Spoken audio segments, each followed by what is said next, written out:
Welcome to our Rolemaster Actual play session. Twilight of the Old Order is a campaign set in the world of Duyranaki, the continent of men. In this gritty, cutthroat world, politics, religion, and commerce are all intertwined and reign supreme. Characters need to be both smart and ruthless to survive. We hope you enjoy our story, and, as always, may the dice roll in your favor.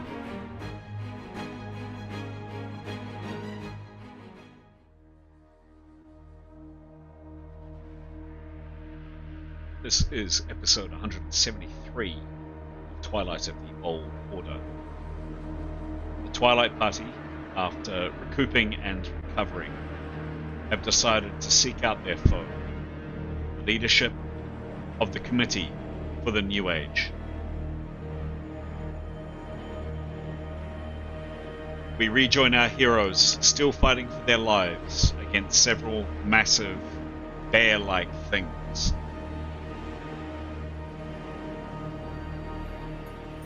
Hello, my name is Chris, alternatively known on this channel as GM Chance, and it's my great pleasure to welcome you to our story on this occasion today.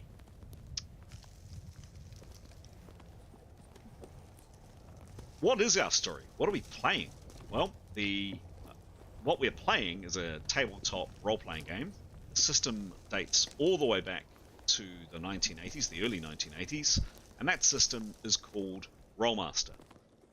It's considered by some quite a crunchy system with many accompanying rulebooks, and I've been playing it since the 1980s and love it. That's the system that we're playing. The title of our story, well, you can see that for yourself up on screen. The title is Twilight of the Old Order. For any good story, for any good tale, for any good yarn, you need protagonists, you need heroes, you need the focus of that story. And these six faces up on screen are indeed our heroes today. We normally have 5 players who play those 6 characters, so if you do the maths, you will realize that one of the players plays more than one character. But 2 of our company are away on this particular session, so we've got a couple of other people who are kindly picking up characters for them. In a second or so, we will jump into some character development questions, which we use on this channel just to flesh out the characters a little bit more, give them a little bit more depth, a little bit more understanding. Before we do so, a couple of points from me, just a reminder, or perhaps either a reminder for those that have been watching our episodes for a while, or perhaps if you're new, just a heads up. This game has been running for a very long time. We started in July 2019, a very long time ago. We're playing in June 2025. So we've been playing for a long time, but we only started recording these sessions, this game, from late 2022. So you may hear some of the players or myself perhaps reference things that have happened before we switched on the cameras. If you're interested in learning a little bit more about what happened before we started recording this game, I strongly encourage you to have a look at the very first episodes in this playlist, and it just provides a very quick, and it's only 5 or so minutes long, a very quick update, précis of what happened before we switch on the cameras. So that's number 1 in this playlist, further up on the playlist from the video you're watching now. Alternatively, if you're interested, there's a link down below in the description of this video which provides a document, and that also just provides a bit of an update of what's happened, a little bit more about the characters, a little bit more in depth. It's not too grueling a read, it's nice and colourful, but I would encourage anybody that wants to understand a little bit more about what happened before we started recording to have a look there. That's the first thing. Second thing is every single game we start this, we start the same format, and it's just a very simple thank you from me, I guess from us, but certainly from me to the people that follow us online, the people that like, subscribe, the people that provide comments or thoughts or ideas or whatever. It really is, it's very kind of you to do that, and it's really encouraging. This is our hobby. We do it for fun. We'd be doing it anyway. The fact that we can play our role-playing game, play our hobby, and share it with the world, and that people are interested, is a real joy. So just a huge thank you to all of those that support us. Strong encouragement for anybody who's wavering. Go on, get that finger on your mouse and a second or so to click either a like or even better a subscribe. Really does help. Helps the channel grow, and it helps other people like you find our stories. Thanks very much. Okay, more than enough from me. We are now going to switch, as I said before, to the players to introduce their characters a little bit. And today we're starting off with Graham. Graham, go for it. Playing two characters today. First of whom is Severin, answering the question: the most complex moral choice the character has made. I think choosing to take the assistance of the Mon-Men, a group of secret group of very powerful people across the globe, who we share a common enemy with, but for whom are a nasty bunch of people and actually encourage the ritual sacrifice of poor people, such as their such as their group. Nasty bunch of people. However, we have a common enemy, so we have taken their assistance, and that was a difficult decision to make, but ultimately came down to a practicality more than anything of actually getting some assistance to get us where we are now. Will certainly point us in the right direction. Turning to Tenya, the other character I'm playing, same question. Complex moral choice was actually choosing to follow this group's path in terms of the overall mission they're on, is to try and foil the TTP's plot. She has been sort of drawn away from actually her primary purpose, which was to try and help her family. I think she sees the absolute danger of this group, TTP's plan to do away with and flatten society and do away with the old order actually threatens her family as much as anything else. So sees the greater danger and has decided to remain with the party and see it through before she turns away from it to help her family. However, as time goes on, it seems increasingly unlikely she'll get to do that. So yeah, that certainly had an effect on her state of mind. Turning to Stara. Well, Jada's answering the same question. I guess Askell as well. Same thing. So Jada's values helping and healing others, and she's deeply religious. But on the other hand, she wants to help destroy the chief, and she feels its leader is very sadistic and evil. But she also recognizes he's just trying to help the less fortunate, so they have something in common there. So she's a bit conflicted, but she knows she'll have to hurt people, and some of them are just trying to escape poverty and manual labor and all that sort of stuff, or they're just being controlled by the people above them. So she resolves this morally by reminding herself that although the idea behind the Tikos movement is noble, the leader's horrible. She hates him. He's cruel, so therefore must be destroyed. Askell's the same, likes to help people, but knows that this guy is not the one. This Tikos guy, Torvas Pipilis, That's him. Is a bad leader. Yeah. Excellent. Interesting insight there. That's, yeah, they're arguably these people are trying, face value at least, to help others. So yes, morally grey, fascinating. And the other character you're playing, very kindly on behalf of Anthony, who can't join us today, is Askell. You've kind of semi-answered for him, but any thoughts or observations or comments in relation to Askell? No, because he was put on the spot. So okay. I think he's similar, though. I think he's similar. We're going to have to kill some people that just got wrapped up on all this and out of their control. Right. We're going to have to kill them along the way. So Not Yeah, happy. and, Not happy about yeah, it, but yeah. And Nicholas, please. sure. Yeah, kia ora, I'm Peter. I'll be playing 2 characters today. First of which is Nicholas. The question for him: what's the most horrifying creature your character has encountered? Well, I've got so many to choose from. I think the most sort of daunting one, I suppose, so far is the Eldritch Horror, the big mummy or daddy Eldritch Horror I think we encountered in the in-between. So this was a huge... We'd encountered smaller of these creatures, sort of tentacled, nasty things that seemed to have this sort of stunning sort of power, and they were just hard to kill. But there was a one that had obviously grown to... I don't know if they were related, I don't know if they were separate things, or assuming that one that had grown to a massive size that sort of smashed in the ruins of the place that we were in.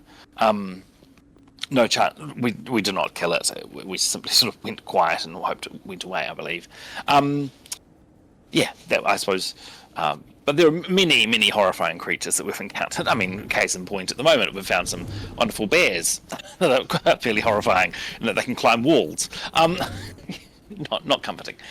The other character I'm playing today is Yotto, and I don't feel I know him well enough, or to do justice to 2 questions, to answer a question for him on his behalf. Sure thing. And as I typically will say, thank you to both yourself, Pete, for picking up Yotto, and also Stara. Much appreciated for you filling in for Askell today to help out other party members. Fantastic. That is where we are. Well, no, that's the people that are in play. Those are the characters, and you can see the faces up on screen that are now named. Pete, can you provide a bit of a précis of what happened last time, a bit of an update of where things are at? Sure thing. So, we're down in Krakoa, which is the Star's Grave, which is where we think the TPP stuff is going to go down, and we want to stop them, hopefully stopping Papillus.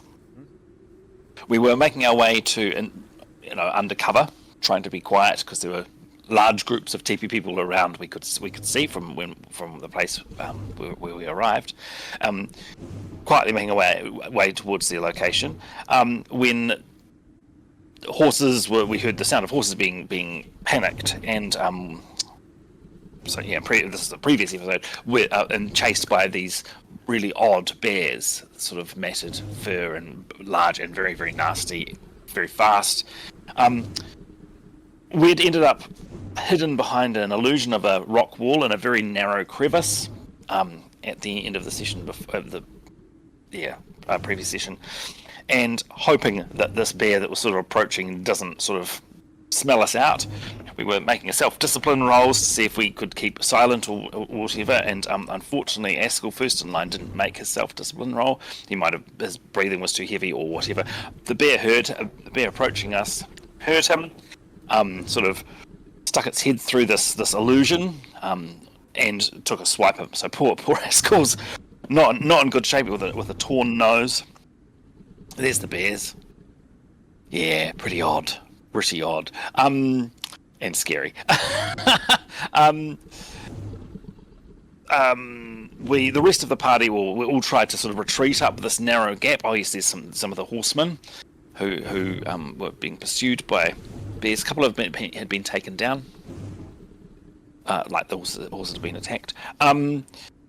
Askell got teleported to the top of this gap that we're hiding in, and everyone else was retreated. So the next sort of round, the bear reversed course and went to the top of the gap, because it could see that that's where we were retreating to. So it appeared up the top there, unfortunately. And Severin got attacked by it as he was helping Askell down and trying to get back down into the middle of this little cleft where we'd hopefully be safe. So poor Severin is badly injured, bleeding a lot. We sort of squished down into the narrowest part that we possibly could. Nicholas had cast fly, so he was sort of hovering at the top, hopefully out of reach.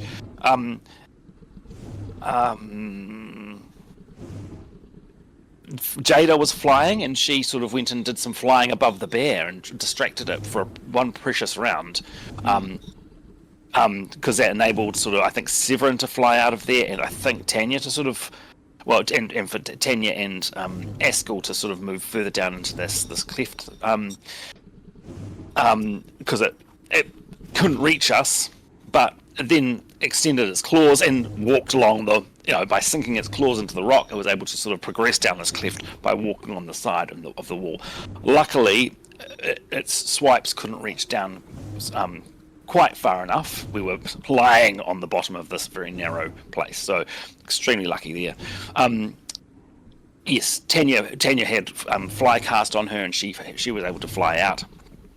Severin and Jada sort of regrouped at the top of that ledge. We can see them there, with Jada trying to help Severin stem his bleeding. And with that, we're pretty much at, apart from Yotto, and he'd been a bit separated from the group because he didn't go and hide in the cleft. He'd stayed lying down on the top of this rock, and so he observed some different stuff, which I believe the rest of the group doesn't really know about. But yeah, he'd done some sort of moving around on there, and now I believe he's flying. He's seen enough movement, or the bear attack over at this cleft, Chris. He has, yeah. I'll provide a bit more update, but yes. Okay, cool. Yep. Cool. Thank you. So yeah, and I believe he's making his way over there. Yep. Great. And look, with only 3 players today, I had been separating out a little bit of information. Information is currency, of course, in a role-playing game. Had been separating out a little bit of information that Yotto had versus the others. Obviously, Pete, you're playing Yotto today, so we'll have to, I'll be sharing with you and just encourage people to try to play on what their character knows. So, yes, indeed, these two, Severin and Jada, are here. Jada, unfortunately, in her efforts to heal Severin, tried to cast a spell, and unfortunately it failed. And Jada, you're stunned for 1 round. Well, I should have told you how many rounds you're stunned, but that's my fault. You're stunned 1 more round. Severin, you are unstunned here, clamping onto your side for dear life. Tanya had flown up here and had probably the best view of everybody, with the exception of Yotto. She's aware of one of these creatures on the ground here. Another of these creatures in combat, fighting either 1, 2, 3, 4 soldiers over here. In addition, Tanya, you had seen a little bit more information, and again, you know this, others don't. So again, try to encourage people to act on what they know and what they don't. You had seen a couple of these creatures over here. One appears to be feeding. You'd seen a man on his feet, shaking his fist in this direction down the valley, down this way, focused his attention this way. And then, yes, you have seen Yotto over here. Yotto is flying. I forget exactly which spell he cast, Pete, so leave it up to you to determine which fly spell he cast. Probably the salient point is Yotto has been preparing for what seems like an age, and is creeping at only 10% action, so he's moving incredibly slowly. So you can only move 10% distance when you're preparing a spell. So he's held on to his prepared spell now for many rounds, and is creeping as a result. But he is waving, and he has caught Tanya's attention. Nicholas is down here, as mentioned. Askell is down in the cleft, lying down, watching this massive bear paw kind of come over his head. And then there are some clearly very dead horses and men scattered around here, etc. So, juggling a bit of information and a bit of stuff that some characters know and some don't. Please do your best to, as you always do, please do your best to play to what your character knows. Before we start the game, are there any qualifying questions from anybody? Anything that's not clear? Anything you don't know? Oh, I have one. Yeah, sure. I have one. That little crevice that Askell is near, Yes. we've already decided that's too small for the bear to get into, eh? Correct. So that's the whole Okay. point that's saved him. So Askell is lying down, as Tanya was as well. The creature has come down. It's probably actually a bit lower than it is there. It's come down, and it seems to have this strange ability for its claws to sink into the rock. It moves comparatively slowly. On the ground, it moves very, very quickly for such a large animal. But as it's going along the rock, it moves, not slow, but certainly not nowhere near as fast. But yes, to answer your question, it's come right down as close as it can to both Askell and to Tanya, swiping down at them, and the conclusion from last session was it's too big and it can't quite reach, but its claws are about that far away from Askell's face. So it's close, but Askell is currently, he believes, safe at the moment. Okay. Any other questions? Nope. Okay. Let's start again.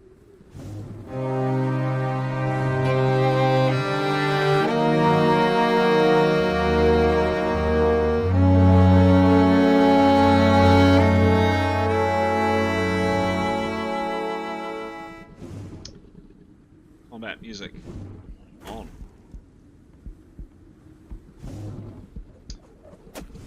Going to combat software, rolling initiative.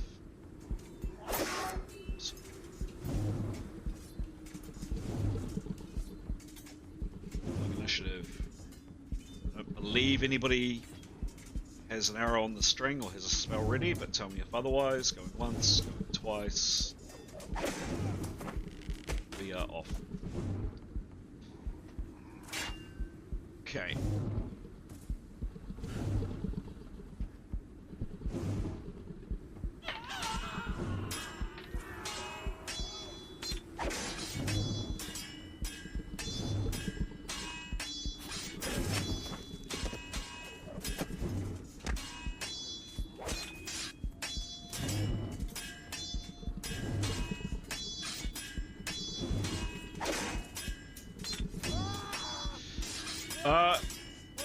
This critter here, staring down at Askell, it's tried now for either 1 or 2 rounds to get at him, and Tanya before him can't, and starts to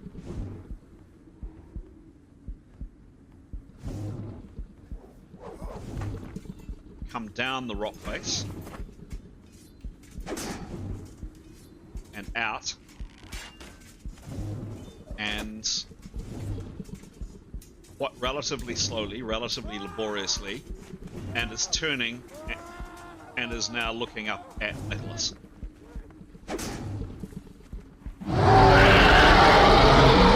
And is just beginning, Nicholas, to sink its claws into the bottom of the rock face below you.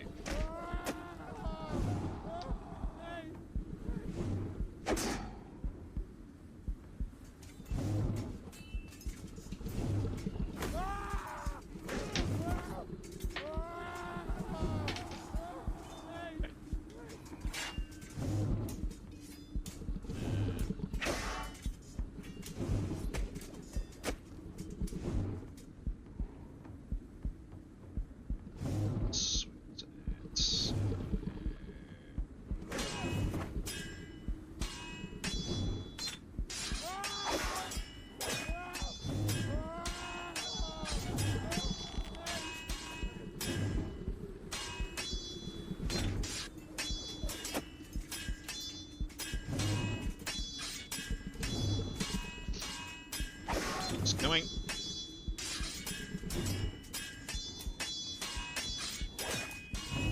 Lucky. Jada, you're next to act. You are stunned this round.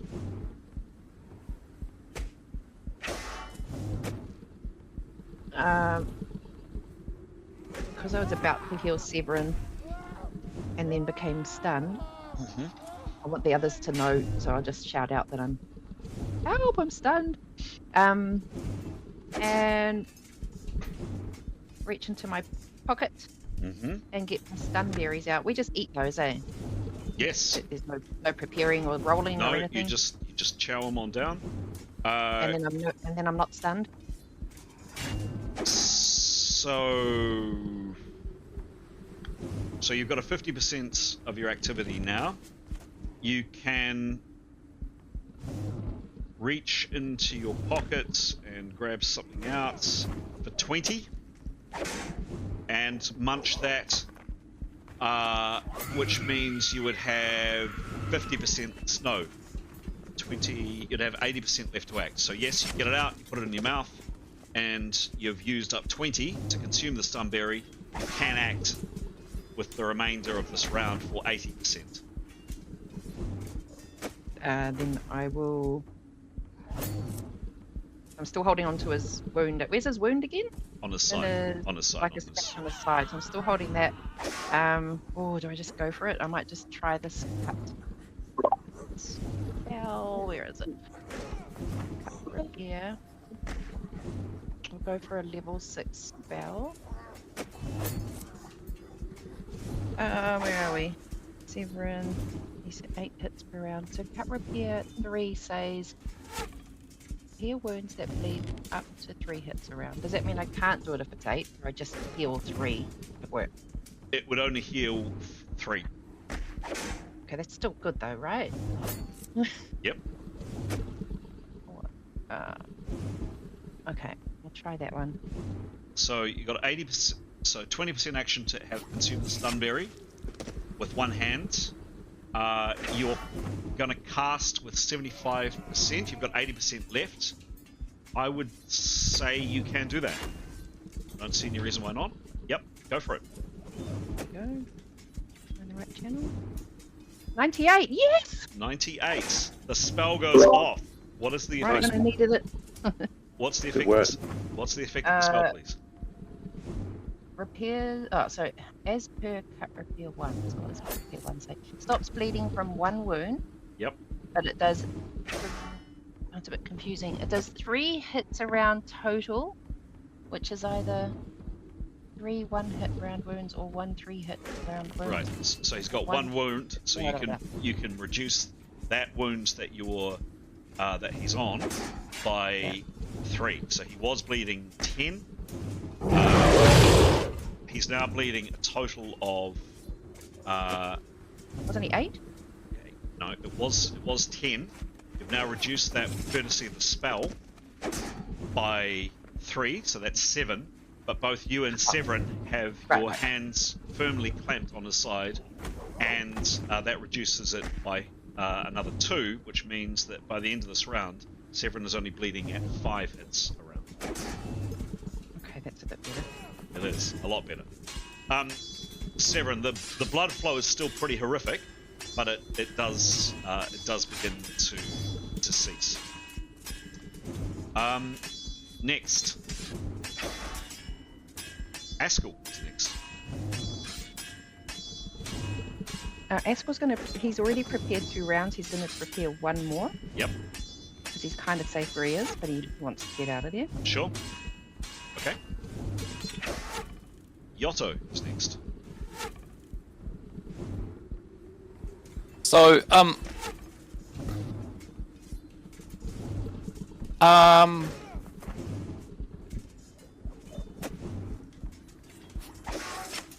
yeah, he is going to continue to do what he's been doing. So, his fly spell is 30 foot per round. In total, or at the? In other words, does he fly? What is 10%? How far can he fly at 10% still being prepared? Yeah, 3 feet. 3 feet. Okay, so he is. So. Right, inching. Yeah, because as I assume it's. I don't know. No, I'm pretty sure he would have cast the lower level one, fly 1, which is a 3rd level spell, and that's 30 foot per round. So 10% of that's 3 foot. So as he's been doing this, he will continue, but with an opportunity to cancel that in full and cancel his prep and fly at full speed if given the indication from Tanya. Okay. All right. I'm just guessing. He's been flying at that. He's been holding his prep for this long. I just want to remain true to what Giles was doing with him. But Sure. But also, Pete, you should play him as much as you want to play him as well. Okay. Yep. Cool. Anything else?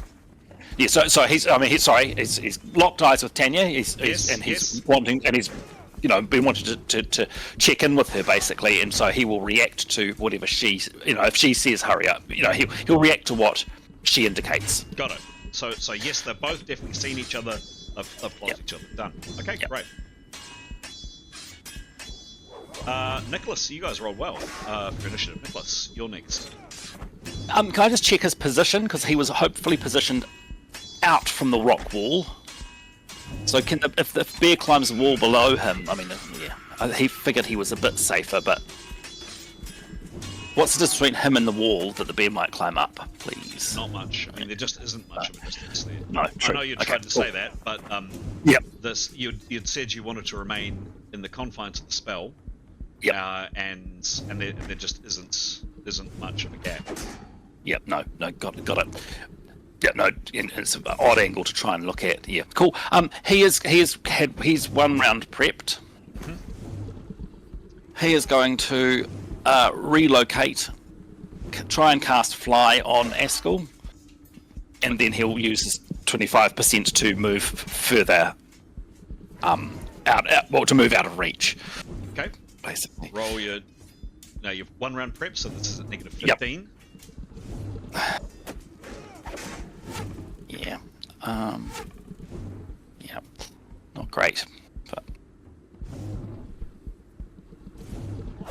36. Don't think that's going to be in your favour, Pete.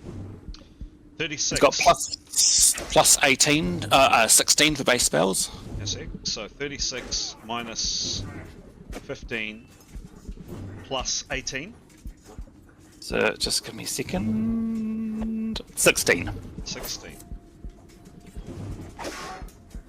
That's saved you. Yeah. So the spell does go off. Thank goodness. Oh, sorry. What did you roll to begin with? 36. 36. Sorry, the spell fails. There is no magic. Doesn't. Just doesn't work. Yeah. Okay. He's lost the prep, I assume. Yes. Yeah, cool. He will still relocate himself out of the bear's reach, whatever that means. If he's happy to exit the illusion now. Yep. How far can he move? He can move soon if has he used up 75% of his action for casting a spell? No, because there was no magic. So it didn't. So he initiated it and it didn't use all. Okay, got it. Yep. Suddenly magic just doesn't exist for Nicholas. Yep. He would like to move. So he can move. Sorry, let me just think this through.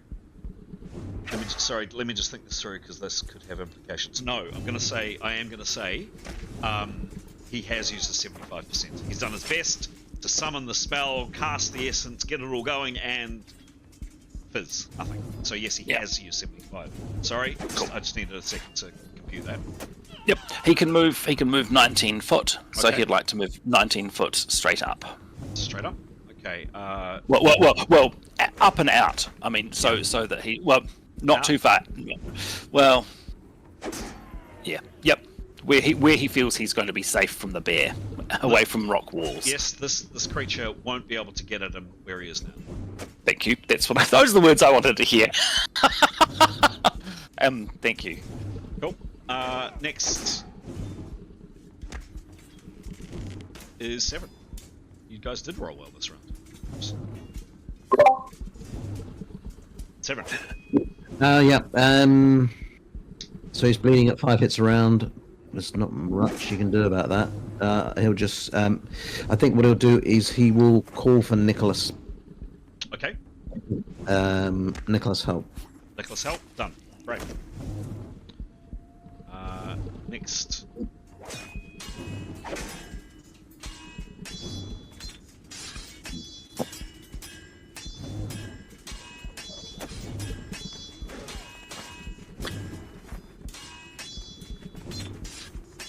Okay.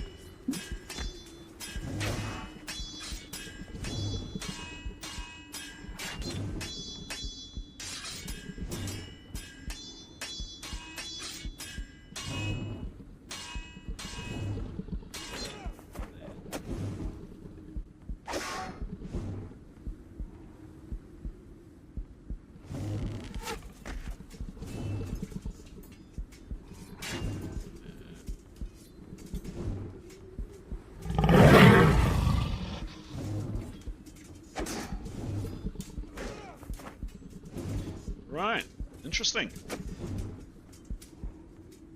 Tanya is next. So her plan is to lead the bear away. Okay. From where she is, can she get a shot at it? Yes. So I think she'd like to say 3 words to Yotto, Yep. having connected with him. You will have to yell. It's quite a distance, so she would be definitely. You can't speak to him, and Severin. I should have said, Severin. You would have to yell to Nicholas to be heard. Yeah. Lead bear away. Okay. That's directed at Yotto. Done. And she will shoot the bear. Cool. I'm going to give you a flank on this. Distance of. Is she loading and firing? Yes. Okay. Yes, that's right, because she didn't have an arrow prepared. Let me just have a look at some comparable distances.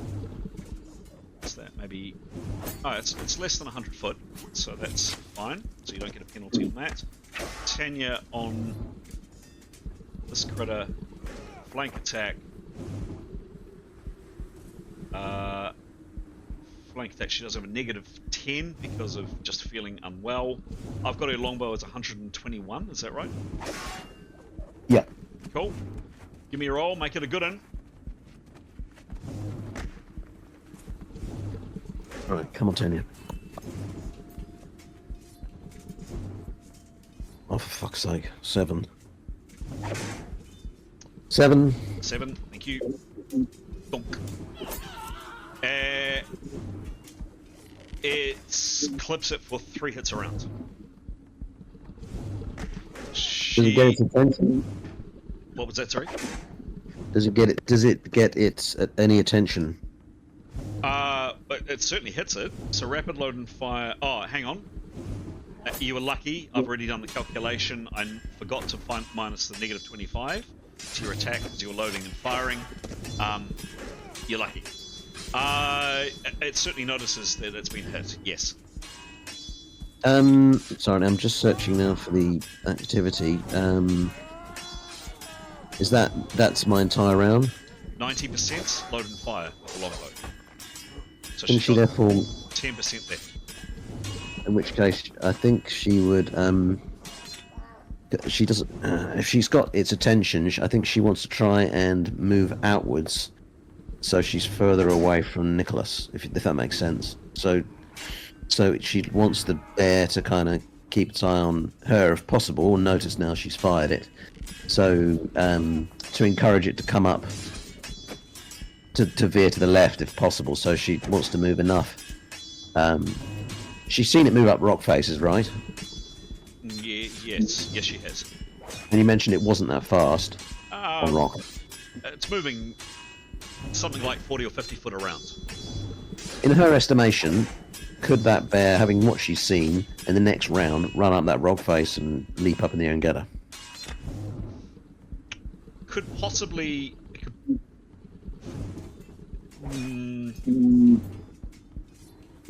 probably get a good way up the rock face. Okay, in that case, she's going to move. See how the rock face drops away as we move into the valley. She'd like to move along the rock face so she's further from the rock face. So drawing the bear off to its left. Does that make sense? You see the direction the rock extends out into the valley. Yep. That's the direction she wants to go in. So this way. Yeah. So she's further off the rock face. Okay. So she's got 10% movement. What is 10% that she can move, please, based on her flight? Sorry. What's the flight? 75 around, is that correct? Yeah, great. 7.5. So a little bit. She gets to about here. Okay. Right. Very good. Next. That is the end of the rounds. GM is just going to get a drink. Come back in a second.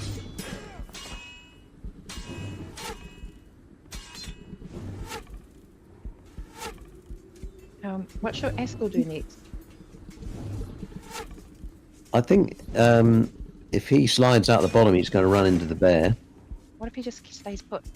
I reckon. Yeah, I reckon if would. he prepares, so he's fully prepared, so we get plus 20. Because he And can't, he the bear can't get him, and there's no one else Yeah. around. So Yeah. I guess what we want to. I just don't want to Sorry? fail as hell. Oh my gosh, have him die. Well, he's safe where he is, right? Yeah. Then so if he fails his spell, he fails his spell. I think what the worst thing we could do probably is we want to draw the attention of the bear away from the cliff, right? Just because Yeah. if it starts clambering up towards Jada and Severin, we're in all sorts of bother. So does Nicholas need to go around behind that ledge? I think, yeah, like maybe out into the valley so that Yotto and Tenya can start to get basically annoy it and draw it away from the cliff, giving the rest of you time to get out of the way and heal up. And if we can, then we can stay out just out of distance and keep firing it. And hopefully, I mean, it's going to be an intelligent bear, one would think. So we should be able to keep it busy. Hey, Askel's got a bow and arrow. Should he just try and shoot it from there? Or if you're really wounded, does that become really hard? I understand he's got a firing spell though. A what? He's got an attack spell, right? Oh gosh, yeah, his things are so confusing. I think he might have a shock bolt or something. Yeah. I reckon he should cast Fly on himself. I don't know. Just get up to where Jada is. I don't know. No, don't. Whatever you do, don't draw the bear to the cliff. So where does Nicholas go? I reckon just outwards from the cliff and circle round. What about through the gap? There's a gap in that ledge. Yeah. So I would just draw the bear's gaze, because if the bear sees the Jada, I mean they are flat, but if the bear sees Jada and Severin up the top and decides to climb up, we're buggered. he'll circle round. Alrighty, into the next rounds. Just switch down the music a smidge.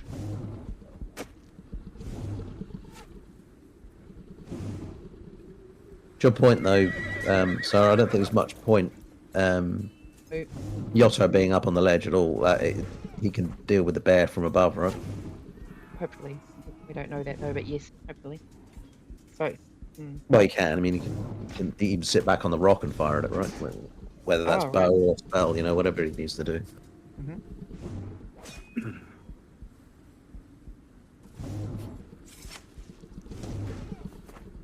Or maybe the distance is too far to the rock. But...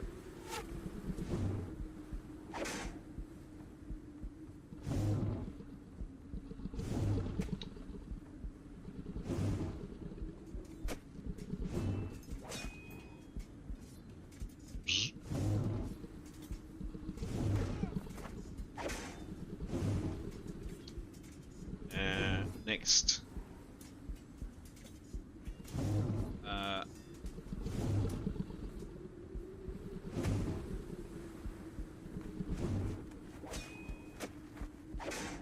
This critter here has had a very minor injury on its side, and it's looking at this. What does it do? Yeah. It's oops.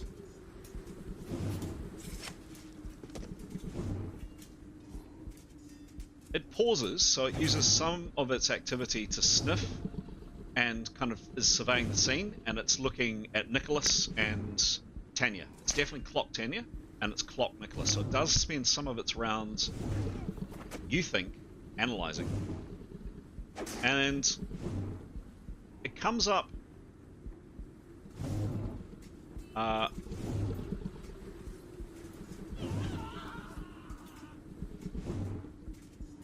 part of the wall towards Nicholas. Just gets to about here, and then it does something.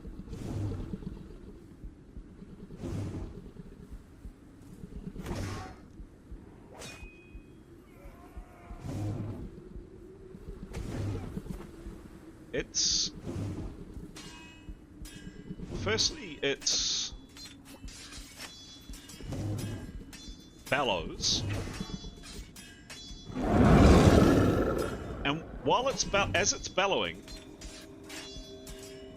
you detect this kind of strange noise associated with it.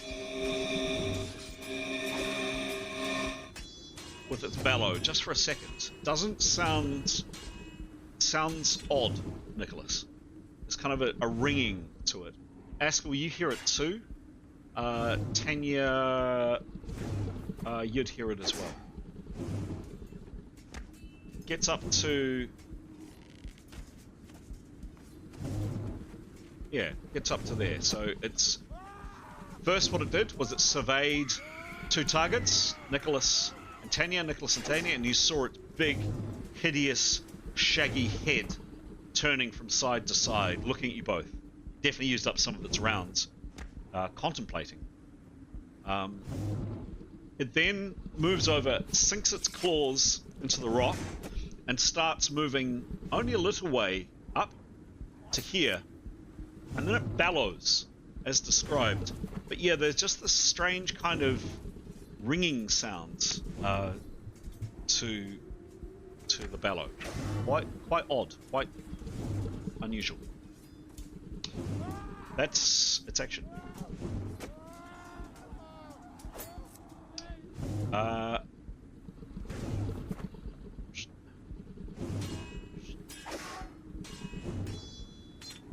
Actually, hang on. I'm just going to just people aren't necessarily watching. What's going on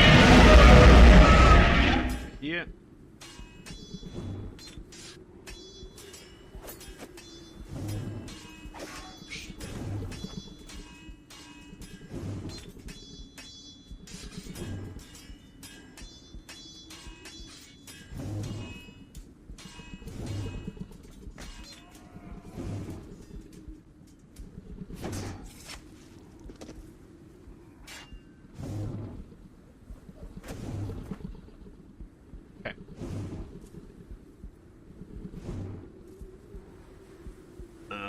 We are back, and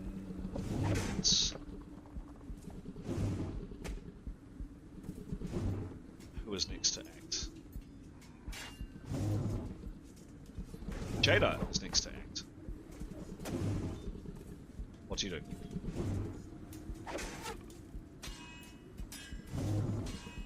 She's gonna try her luck again at the same spell.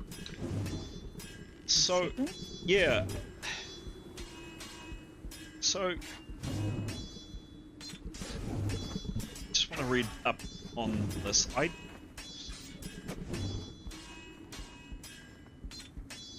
you got a page number there, Jada? I think it's not clear in the rules, and if Pete, you or anybody else know otherwise, I'd love to hear it. But I think, because of the... Page 220. Thank you. That's really helpful. 220, thank you. Because there is... So cut repair 3.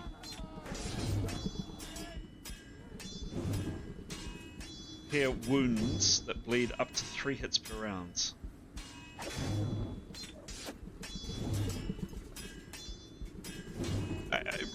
Reason this with me, guys, and I'm absolutely sitting on the fence at this, so I can be swayed either way.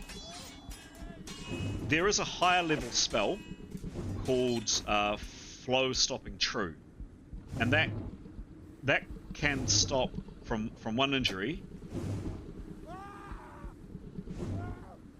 No, it doesn't even say one injury. It can be as many injuries as you like, up to the level of the spellcaster. What I'm trying to figure out is, can you continue to cast Cut Repair 3 on the same spell over and over again, or does it apply just once to the injury? So she's already cast, and I don't know. I actually don't know. I'm sitting right on the fence here, because there is a higher level spell which allows you to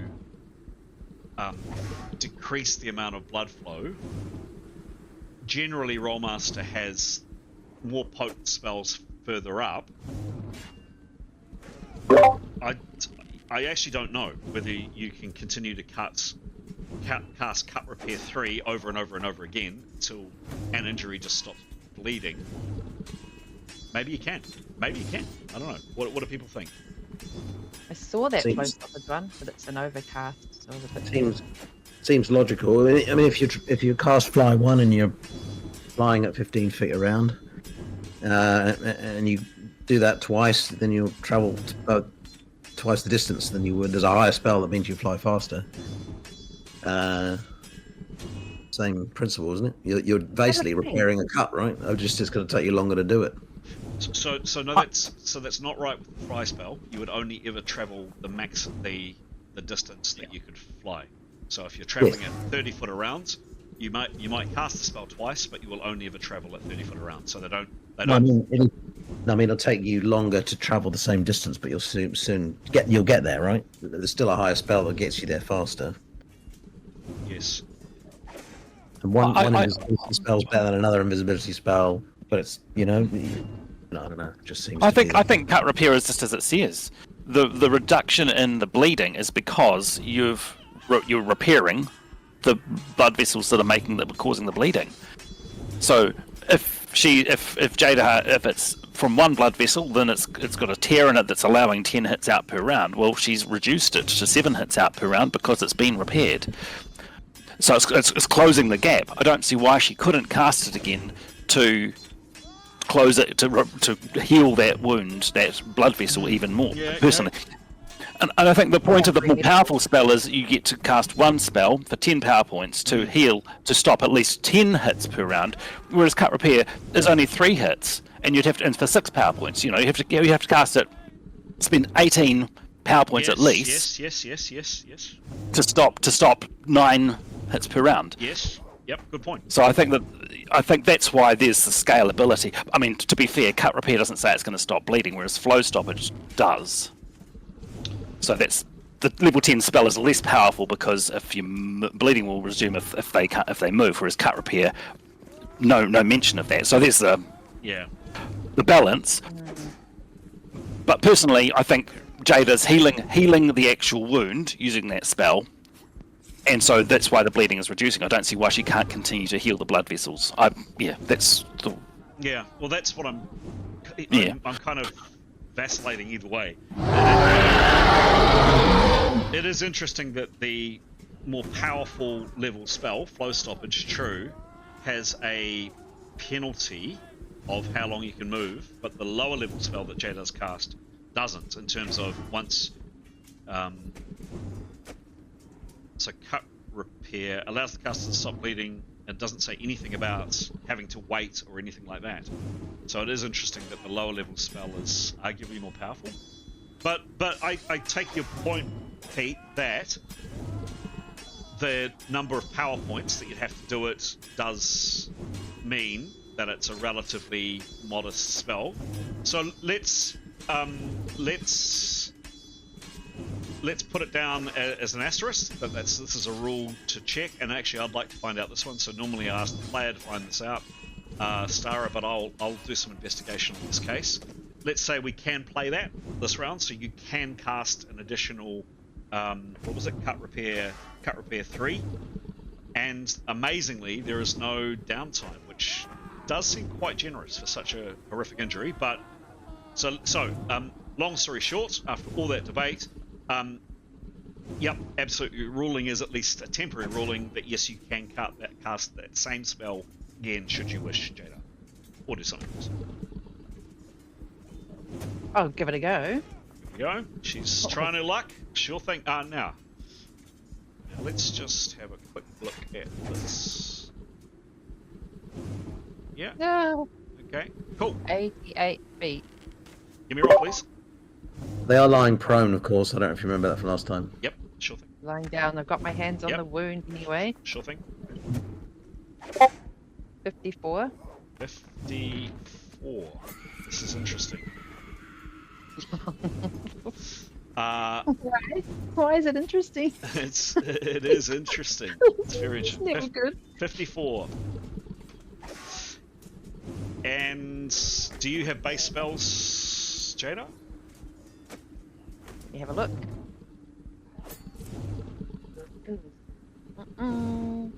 Yes, and it's at +9. 9. So the spell amazingly does go off. Oh, hang on. What did you roll? What did you roll again? Oh, What was it? 54, I think. 54? Okay, cool. Yeah. 54. Yep, 54. Great. The spell does go off, but if you had to describe it, Jada, the magic felt sluggish. Did work, but you were worried that it wasn't going to work, but it did work. Severin, amazingly, you are now reduced to bleeding at 10 minus 6. 4 hits around, is my maths right? 4 hits around. It was 10, then down to 7, then 3 is 4 hits around. You're currently both clamping your hand on for 2 hits around. If you take your hand off, Severin will be bleeding at 4 hits, but that spell worked. Jada, you cast a spell for 75%. You are definitely dicing with things here, but you've been lucky 2 rounds in a row. You have 25% left to act. Do you do or say or do anything else? Oh. Thanks, Jada. I can't really preparing. Preparing's a lot, isn't it? Can you just prepare a little bit? Nope. No. Okay, no. I'm just lay low. Okay, lay low. Cool. Alright, next.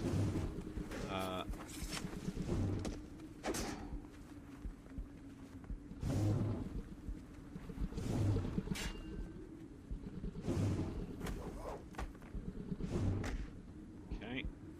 Next.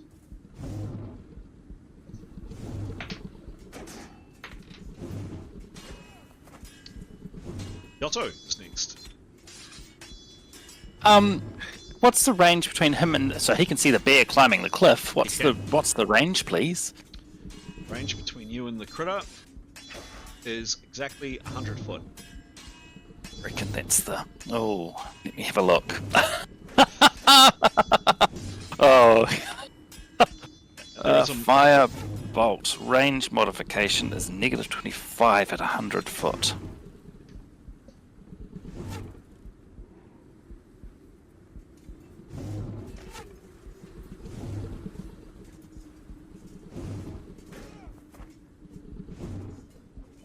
And what's his? Just check his skill. I reckon he would do it. I think it did, personally. But it's... And I don't know how spell. Yeah, he's got a decent skill. Yeah, so if it counts, he could move 25%. Oh, what's 25% of? Come on, calculator. 30 times 0.25 is 7.5 foot closer. If that counts. And I don't know how spell mastery works. I don't know if his options. It might not be worth. If there's one to double hits or something, I don't know. Fair Or do we no, skip for now? I don't mind. I top of my head, Yotto uses it frequently. I don't have it at the top of my head. It would probably slow up the game a bit to do it. We can if we like, but No. I think essentially you've got to roll 101 or better with spell mastery. Yep, which he'll do. Which he's got 104 as a skill. Yeah. Look, let's leave it, Pete, because that's all right. It just would take it about 5 or 6 minutes to figure it out. So. Yep, cool. He's firebolting. Firebolt, you get a back attack. Yeah. Ready for the roll? Just about. Give me a roll, please. Oh, no way! 99. Roll again. Roll again. Oh, I hope this is effective. Oh, 3. I'd rather that on the open-ended than on the crit. And what's his Bit of roller coaster. what's his skill, please? I think I've got it, but just to confirm. Director spells Firebolt is 71. 71. Yep, and can I just mention he's prepared? He has prepared. Plus 20. He has prepared. Yes, he has. Bang! And that made a difference actually, and it's only moving at a relatively modest amount, so it doesn't get full DB. So that is a whopping 25 in an E critical. Roll the E crit, please, and Go. now hang a sec. Let me find my large creature crit.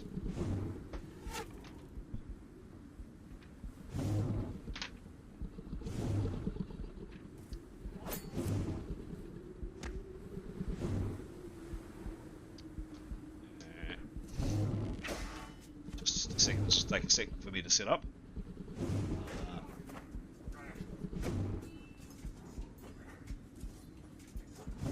That's weird.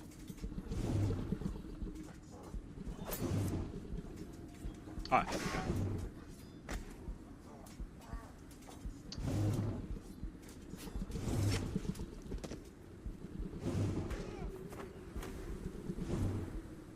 Cool. When you are ready, if you roll an open-ended roll on this, you could have a dead critter. Give me a roll, please. 55. 5-5. You do it 13 hits. Cool. I think it got its attention though, I imagine. Hell yes.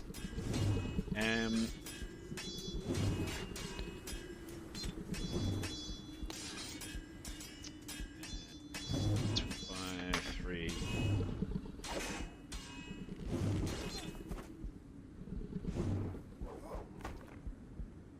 Hoping for extra damage from them being icy and it being fiery. Yeah, good try, mate. I can ask! Can but ask. Wham! That hit it, and it hit it really, really, really hard. But yeah, it definitely got its attention. So yeah, got a little kind of gnat bite from the arrow. This time, smack. That really hit it hard. Good shooting, Yotto.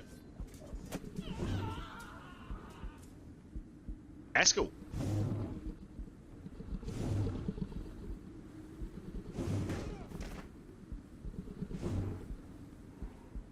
That's you, Jada. Sarah. Yeah, it is me. What was Askell doing last? I think he's just going to stay there. Oh, wait. Where's the bear again? Can we zoom out of it? How far up the thing is it? It's there. I think I'll just stay put. Safe. Better safe than sorry. Okay. He was preparing, is that right? Yeah, I think he'll continue to do that. Okay. Holding onto his nose with blood pouring down his face. Next.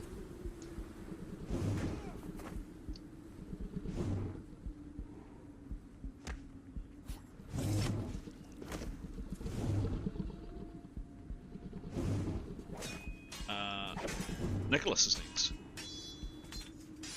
Nicholas didn't feel at all comfortable about that very odd roar. And the bear's climbing to get him when he feels it's...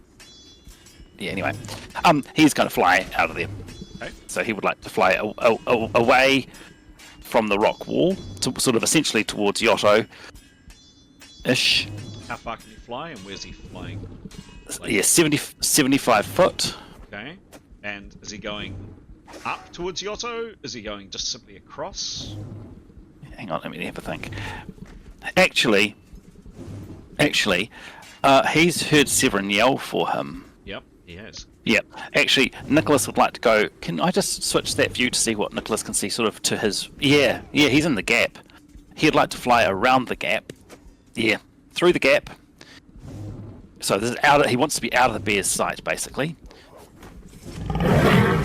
Through the gap. Yep, and then around the corner. Yeah, around the corner, and then as far as he can for a 70-foot up the rock face, and as low as he can towards Severin and Jada. Okay. Please.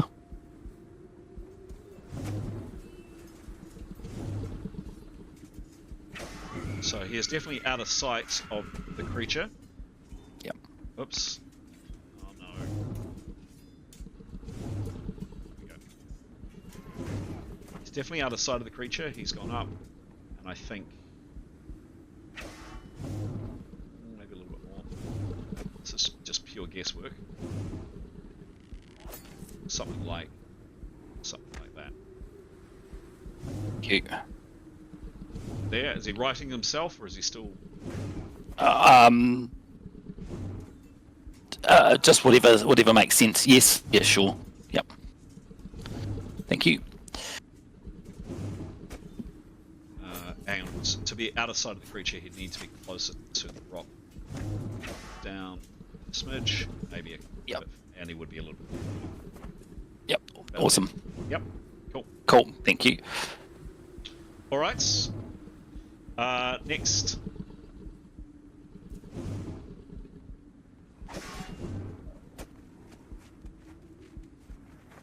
Tanya, your turn. Okay, so she, as before, she wants to draw the creature's attention her way, kind of thing. I think what she'd like to do is sort of continue to drop down the cliff face, but so she wants to obviously remain out of reach of the creature. So sort of, as we're looking at the screen now, sort of down and to the right, but obviously maintaining a good distance. And could she get another shot off this round, depending on how far she moves? So again, snapshot. Snapshot is 90%.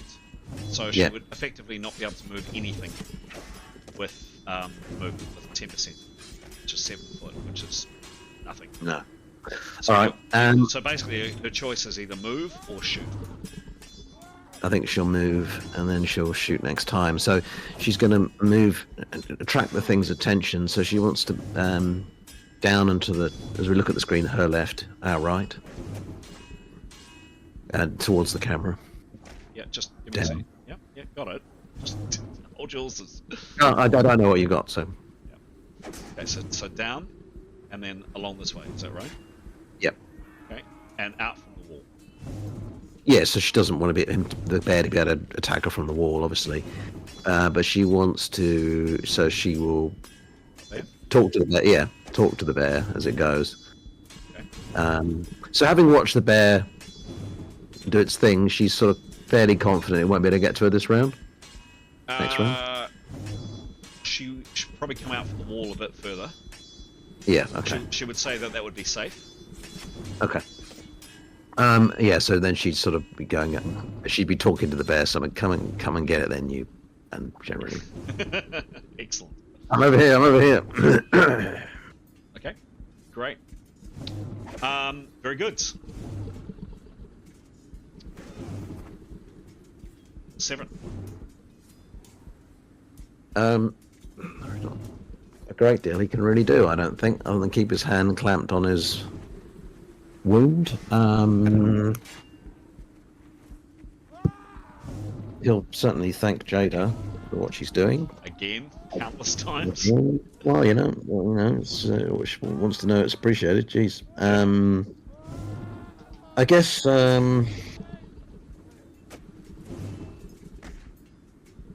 If he's able, he may as well prepare to cast his.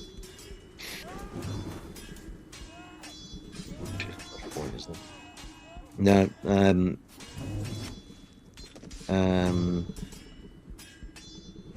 No, don't worry. Okay. Yeah, he'll just sit there and keep very low as he can. Sure. Definitely.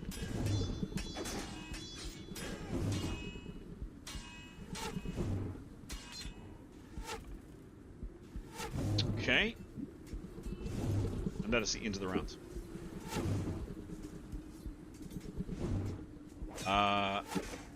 Next round, rolling initiative.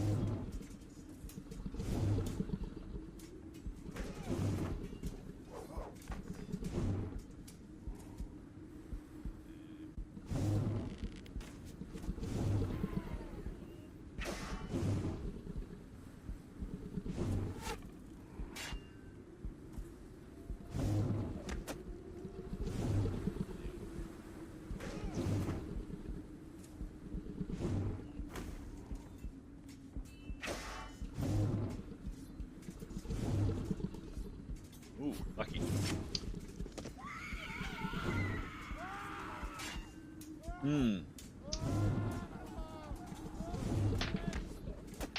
Yeah, well, certainly seeing one of its targets move, yeah, this thing changes tack, and Tanny, you get your wish, and also it's been blasted by something and it's back. It does that and moves with reasonably rapid speed across the rock face. You know, kunk, kunk, kunk, kunk. These 4 sets of paws, and swipes with one paw off. Tanya, you have judged the distance correctly, and it misses you. In fact, it misses you by quite some way. It's clearly, you clearly have got its attention, and it's going for you, but it just can't reach you. Can't reach you by a good probably 6 or 7 feet. So it's close, but not. But it can't reach you this round.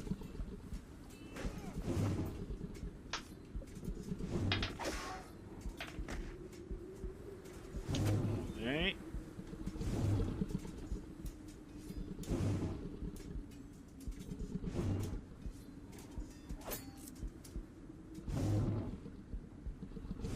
Oops.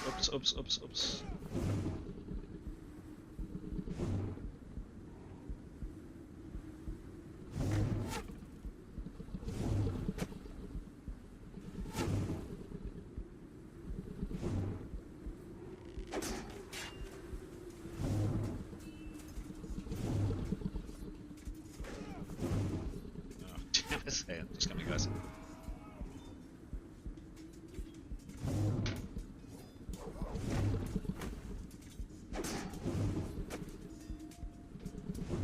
Okay. We're going to go back over here.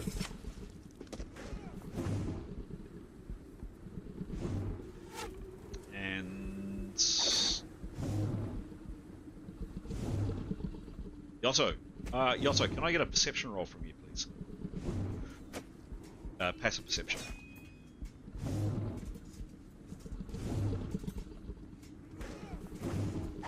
Uh, 11. Could be amazing. Roll again, please.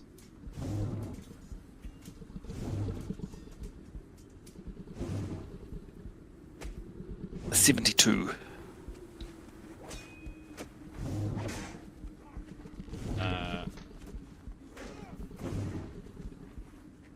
And roll again, please.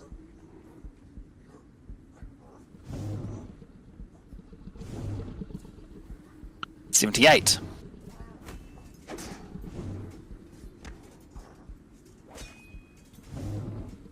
Okay, and what's his perception?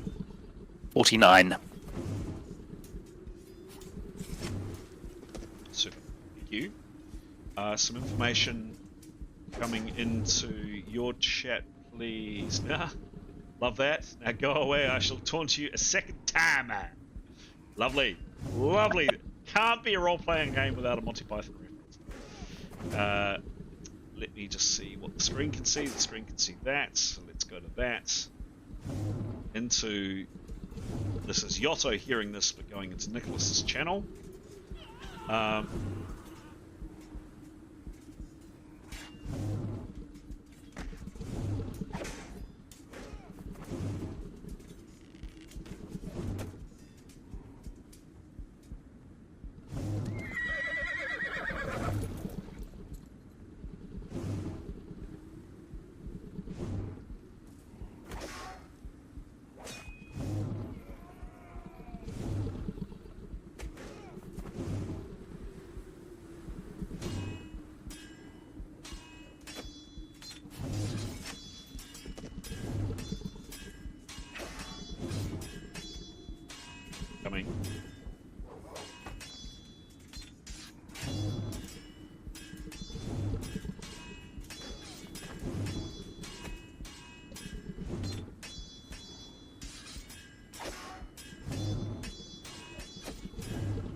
Okay, Yotto, coming into your channel now, obviously for your information, currently only. Go back to the main game. Switch back to that screen. There we go. Thank you. So you, that information, what do you do? Oh, it's his turn. It is, sorry, I meant to say, Oh. yes, it is his turn. Sorry. He will fly up, and he will. Well, he'll want to. So he'll want to.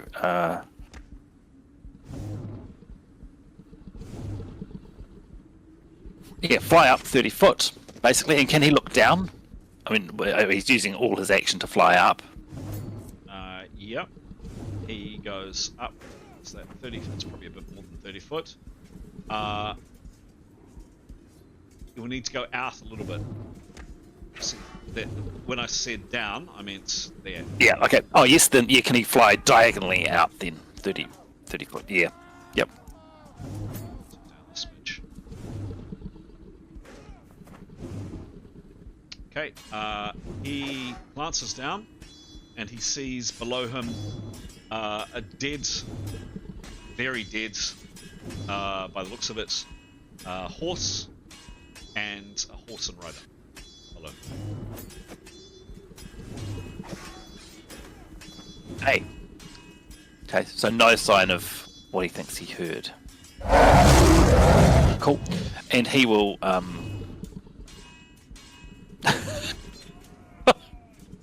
he will cup his... I'm just thinking about that Monty Python, I'm sure they do that. Cup his hand to his ear, like the listening thing. You know, exactly. So if Tanya's watching him, you know, he's indicating he's heard something and sort of... I don't know. Fair to say, I think Tanya's probably got other things on her mind. That's what he'll do in case someone's watching him, but... Sure, okay. Because he's not going to... Yeah, cool. Thank you. Alright, done. Next is Jada. Jada, what are you doing?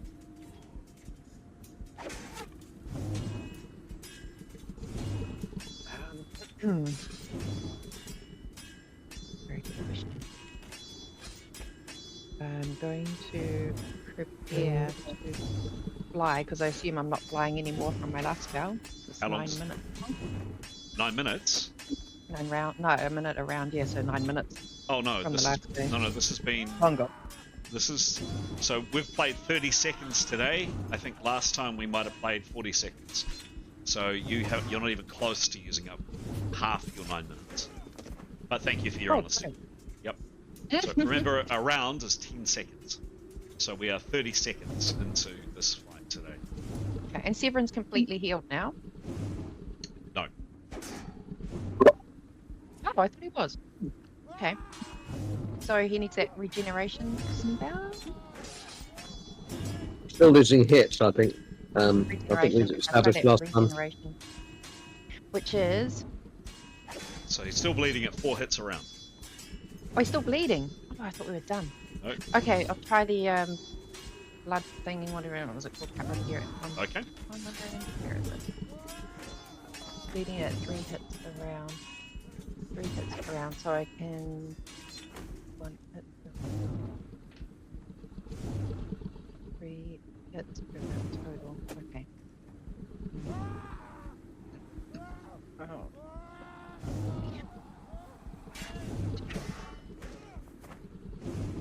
I'm holding his wound still, and it is a 72.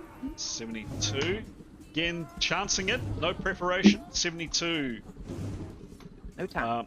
But plus 9. You are lucky. You are lucky again. 3 rounds in a row, you've been lucky.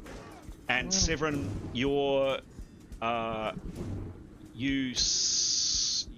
hits per round drop from 4 to bleeding at 1.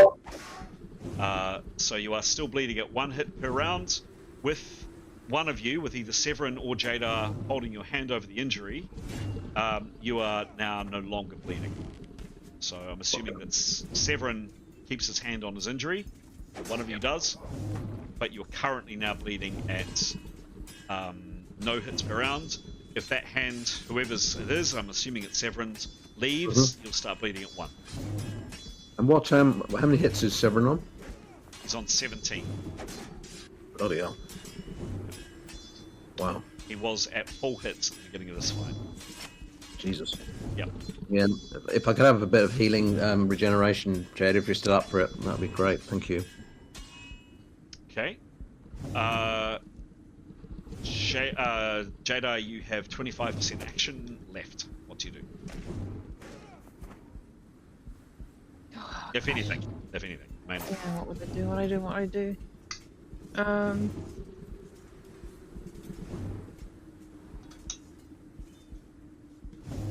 I might just ask Severin what he's planning to do once I heal him. Like, what should we do? What should we do next? Okay. So you guys can have a quick conflab on. We'll go to Severin's turn. Actually, go to Severin's turn. But if you wanted to act on something that Severin says to you, Jada, for your remaining 25, it's not much, but you may have a little bit more action this round. Next is Askell. Holding his bleeding nose down here. Anything else he's doing? He's going to prepare again. Still preparing? Yep, sure.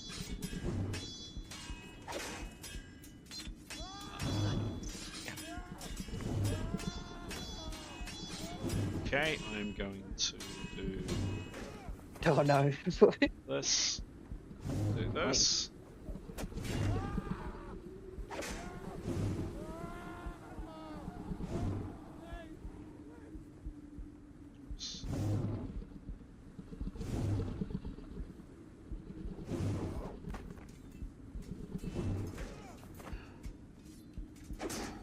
This cantankerous map.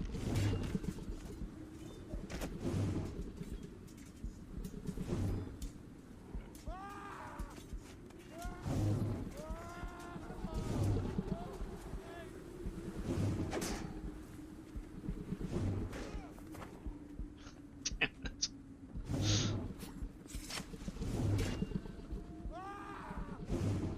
One day the software will work perfectly. Won't it? One day.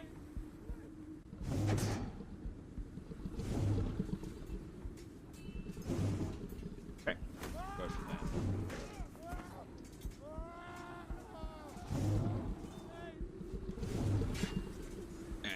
Alright, zooming in.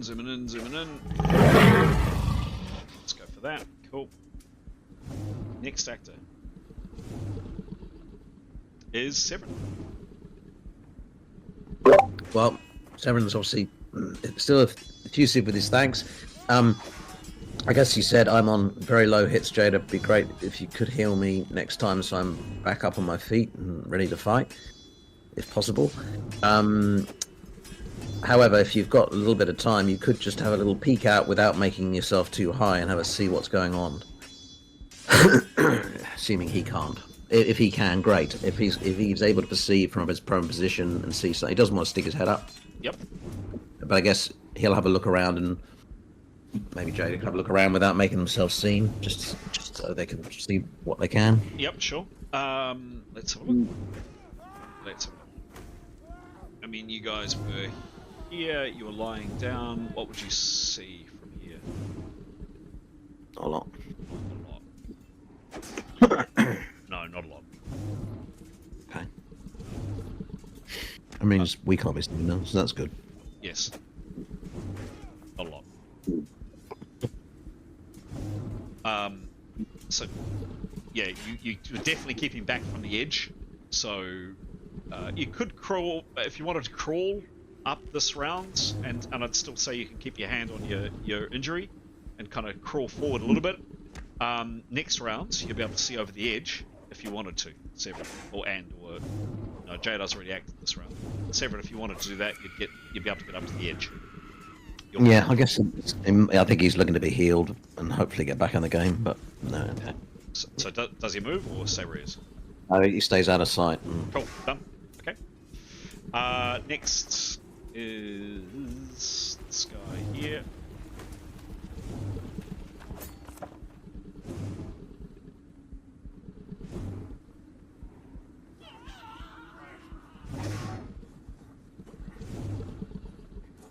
Terrible. Okay. Next is Nicholas. Cool. He is planning on moving still out of sight or as low as possible, flying close to the ground, up and round to where Jada and Severin are. He doesn't know exactly where they were, but he did know where they called from. So, Yep. Okay. yep. Using all of his movement if he needs to, and if he's got anything left to have a talk, well, to sort of, he's been called to help, so he'll say, what do I need to do, basically. Okay. So he comes over, and there are now 3 of you up there. He's keeping low, so he's basically hovering on the ground, and is there. Done. Cool. Thank you. And does he have action time to catch up, like a quick? What's that? 30? Yeah, he'd have say 15-20% to ask a question. Yeah. But these characters haven't moved or done much. So if the 3 characters wanted to have a quick chat, go for it right now. Cool. So Nicholas will be basically saying, you called me, and I suppose Severin will just say, all done, Jada's done it, right? Yeah, sorry, I wasn't looking good there for a second. I was bleeding at 10.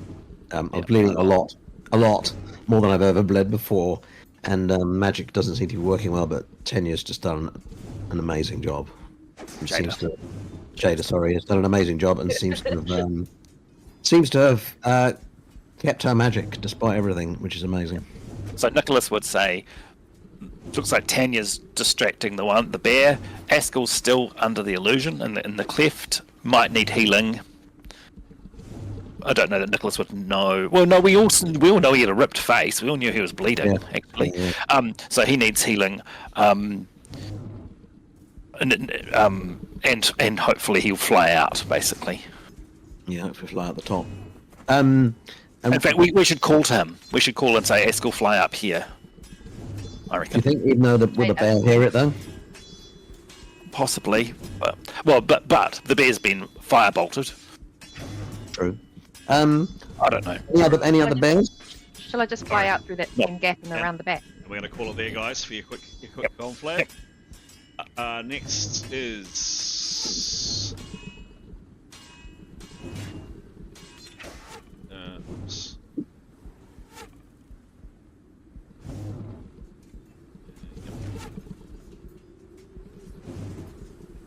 Next is Tanya. Okay, I think so. She'd like to move a little bit further away. Yep. In case this thing leaps off the cliff face. Yep. So yeah. So okay. that. So remember, she's got 100% action. What else is she doing this round? So I was hoping to do a snapshot as well. Yep. So remember, so move 7 away. So about 7 foot. So about there. Yep. And give me a roll. And I'll give you a back on this, really, because you're looking straight at it. And at point blank, not quite point blank, but very close. Give me a roll. 48. 48. That's 112. Ooh. So, Oops, hang on a sec.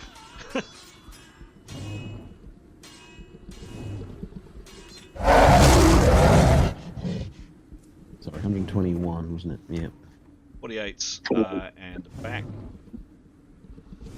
Yeah. And it doesn't get all its DB because it's moving comparatively slowly. So that's a very solid 18 and an E function. You definitely got its attention this time. Is it what type of weapon? It's a magic arrow. It's a magic arrow? Magic arrow. Cool, very good. So that was 18 and an E. And just 1 second. When you are ready for the crit, give me a roll. Right, come on, Tanya. 82. That's a good roll. Yes.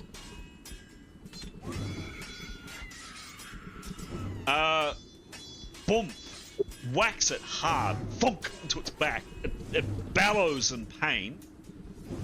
Add +10 to your next shot, and you do it another 22 hits. Smack. That hit it hard. Really hard.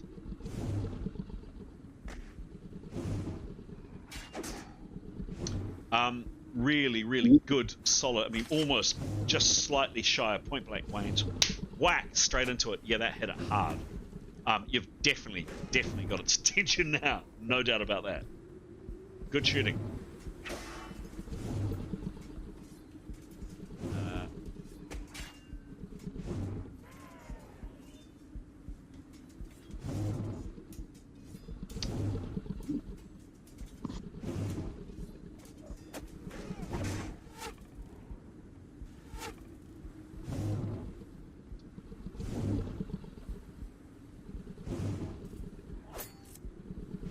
Smack. That is the end of the round.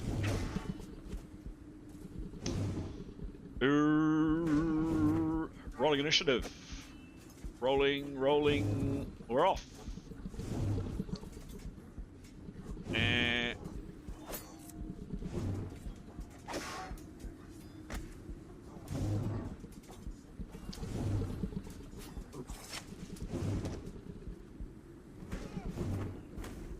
Scrunch. That's not good.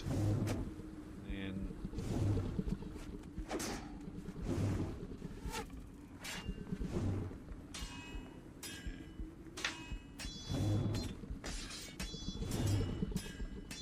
it's going.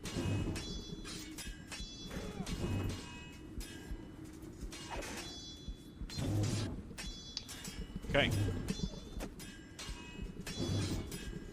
The creature in front of you, Tanya, doesn't. It's kind of shaking its head. It's kind of trying to turn its head. And it can't, but pull the arrow out of its back that you smacked into it. Really doesn't. And it's kind of.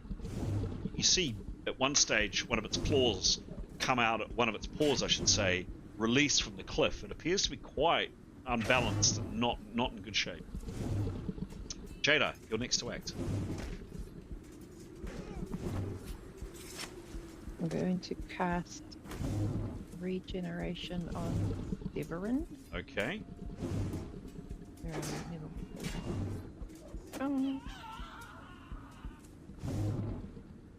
Oh. No.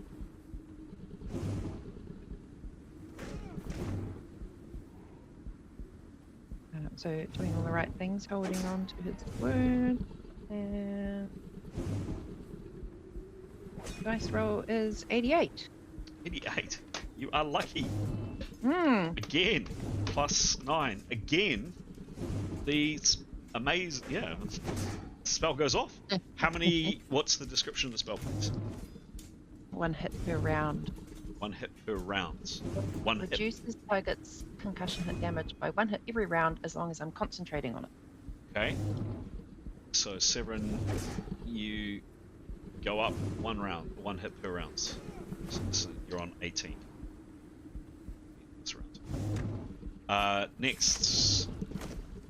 Right, we'll go off the map for a second. Boom.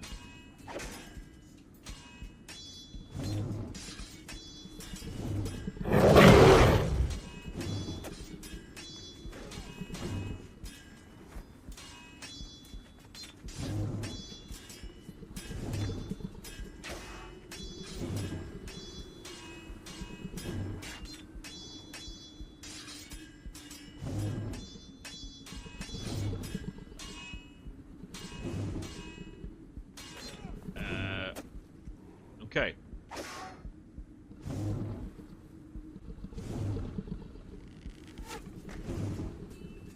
Yotto, you are unaware of this, probably at the moment, but coming back to the map, Nicholas, Severin, and Jada see, to your horror, one of these horrible creatures has just come up. You think it might have been stalking Yotto, and it's come up and has run to the edge. Probably Yotto, you would have heard it, to be fair, and is standing now impotently because it can't get at Yotto, but it's standing across this gap, staring at Yotto and staring in your direction of the three of you lying down. Whether it's seen you yet, you don't know. It's certainly seen Yotto. It's here.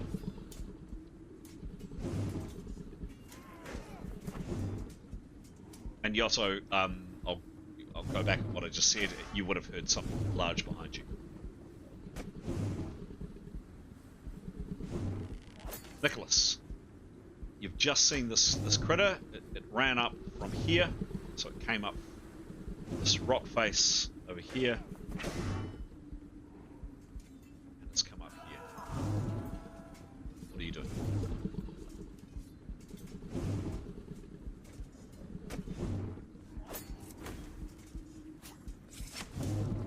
You there, Pete? Yes. Sorry, I'm thinking.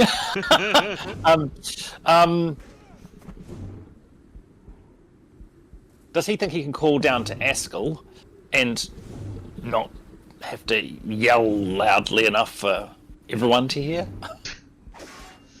It's quite some distance away. There's a wind. There's screams of combat from further down the canyon. I mean, it's some 40 foot away. No, Askell's quite a way away. He's going to have to use his big voice. Either be seen or be heard.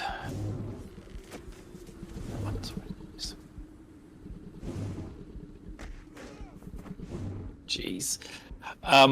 These are so quick. He will check with the others, actually. Take time to talk with Severin and Jada, actually. So he will act after the discussion on who his turn out of those three is last. Okay. Yotto, you've just heard something behind you.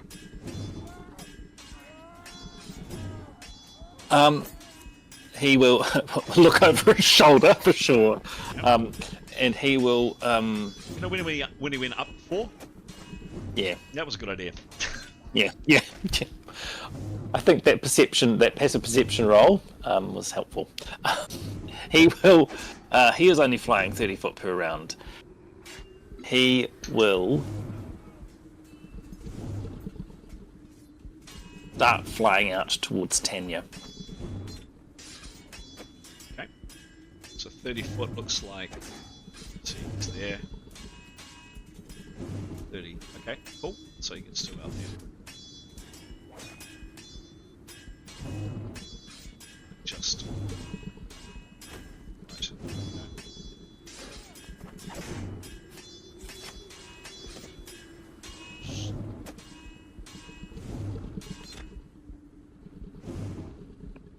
Oops.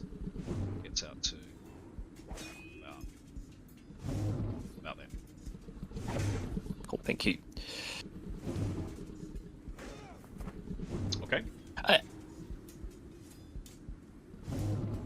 Actually, sorry, I'm rethinking that. Is it too late to change? No, I'll give It's you. too late. Give you. Okay. So I'm just doing. Oh No, you're doing 2 characters, so absolutely. Yeah. Absolutely, you get license. Oh. Yeah. He'll fly 20 foot, please, and do 1/3. So yeah, 30% action for perception around the valley. So back to about there. Give me a perception roll, please.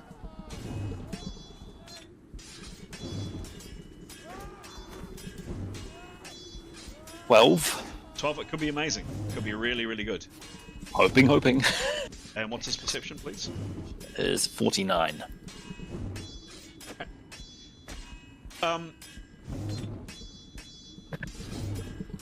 So several things. So Yotto can. From there. So from this distance, first thing he scans this way, there is no sign of the man on his feet here. He's gone. Creature there.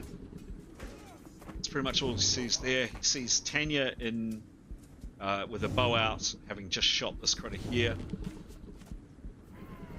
To your astonishment, Yotto, you see 2 of these horrible bear creatures down over here, amazingly, but one is still on its feet, fighting some men. The men look to be in absolutely dire straits. but amazingly, there are 2 dead creatures over there. You have clocked your 3 companions lying down on the cliff edge there. Nothing else that you can see here or here. I mean, he had noticed. I think. Sorry to interrupt you. He had noticed previously bears coming from up the valley, hadn't he? So that was part of the reason he was wanting to. Yeah. Sorry to interrupt. Yep. That's where it's taken it. Okay. Awesome. Thank you very much. Okay. Cool. Done.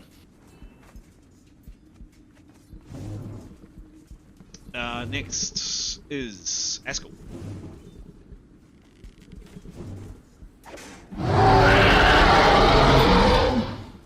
Askell's go. Oh, I can't remember how many times I've prepared. He's going to Lots. try and fly out. Yeah, Okay. okay, I'll just try and fly. Give me a roll. Oh, I still rolled a good number. Oh, 63, not bad. Okay. 63. There's no magic. Continue. It's gone. Oh, damn. Damn. And his prep's gone, I'm afraid. Okay. So there was just no.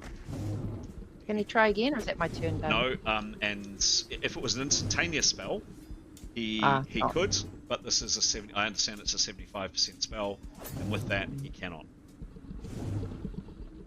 Sorry, he's got 25% action. Gonna stay quiet. Okay. Cool. Next is Severin. Wait, what's draw? Oh no, never mind. Oh, what was the question? No, never mind. I was gonna. No, all right, all good. You sure? Because you are playing Yep. 2 characters and try to give Yeah, people. no, I'm sure. Yep. Yeah, good. Severin. So you, along with your companions over here, have seen this creature come bounding up the rock face. And it's certainly looking in your direction. Whether it's staring at Yotto or you can't be sure. Someone suggests that we keep very still. Mm-hmm. If that bear starts coming up, moving its way, we need to keep an eye on that bear, because it could, if it has seen us, it may try and scramble up this slope towards us, in which case we're probably going to have to fly up further. Would you guys agree? And if so, how long have we got left on us? How long have we got left on the flying? Nicholas is 8th level, 8 minutes for when he cast on Severin, which was probably Okay, quite a long time. Minute and a half 6 rounds ago. Yeah, a minute and a half ago. So still got. Yeah, and obviously, if we're going to see this healing spell, that's a very slow healing spell, so that would mean sort of sitting this out for some minutes, really. So we're sort of out of the game if we're going to continue to do that. Is that our plan? Nicholas will reiterate that. Oh no, I don't know what he knows. So Chris, you tell me if I'm wrong. What he can say, but I think we all saw Askell with blood running down his face. You were probably aware that Askell screamed and was hit. Yeah. Yeah. So Nicholas is concerned that Askell might require healing as well. Right. Okay.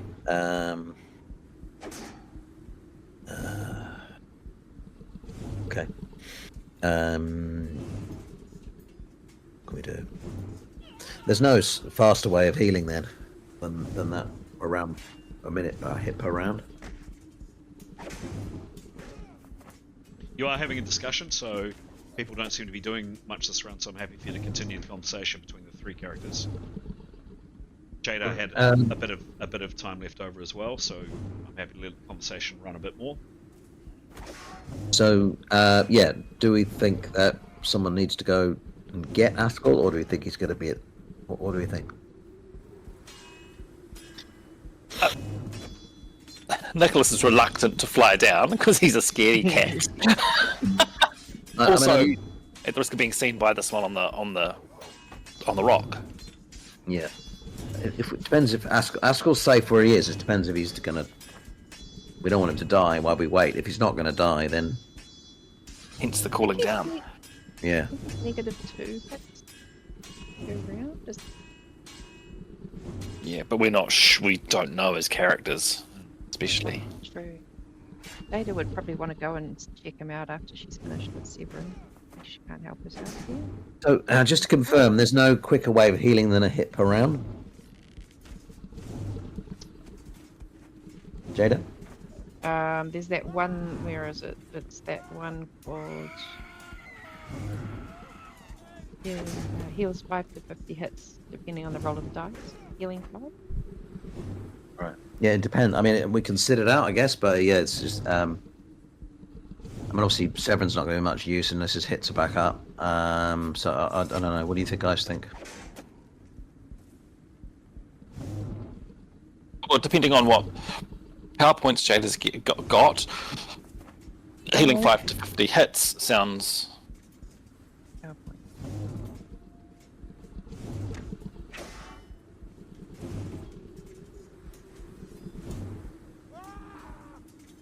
And what is the danger of inflicting hits given the spell fate? Is it just that's more of a failure thing? Right, this is more likely the spell isn't going to work rather than fail, right? How do you mean? Oh no, I think it's just the magic's not happening, isn't it? No, it's fine on the minus. Yeah. Can does if Jada's laying on hands, as it were, can she cast another spell while she's doing that? No. No. That's a concentration spell, so her regeneration will cease. But even if I was flying, holding Severin, then the regeneration one stops working. I think that's kind of gaming it a bit too much, to be honest. But you don't have to. Do you have to touch him for regeneration? Yeah. Yeah. It'd be pretty hard to continue to fly and regenerate. Maybe possible, but I'd probably ask for some agility checks. So that's probably enough conversation, guy. But I'll just give you one last sentence each to kind of round that off. Going once, going twice. Hey guys, shall I go see how Askel's doing?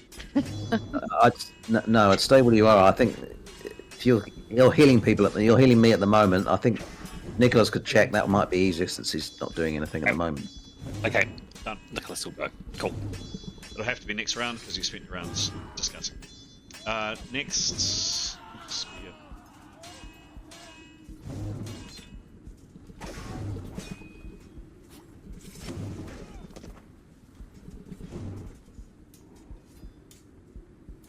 Okay.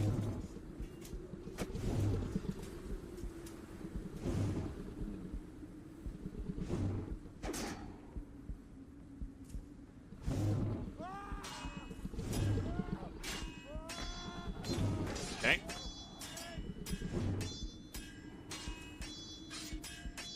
Tanya, your turn. I think she sort of wants to sort of rinse and repeat, really. Yep. Except, so move a little bit further out again. Yes. And then fire again. Done. Yep. So she goes 7 foot out. She's definitely increasing the distance, but you're still definitely firing easily without anything close to a penalty. Give me a roll, please. 12. 12.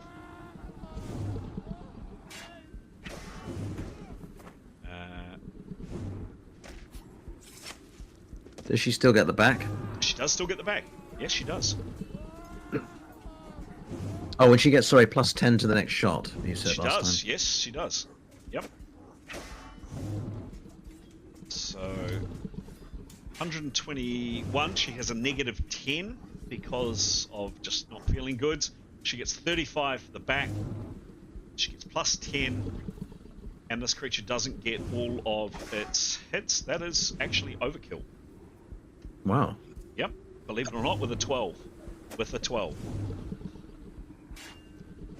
Its DB is usually quite good, but that's at full speed and it's static, or largely, yeah, it is static actually.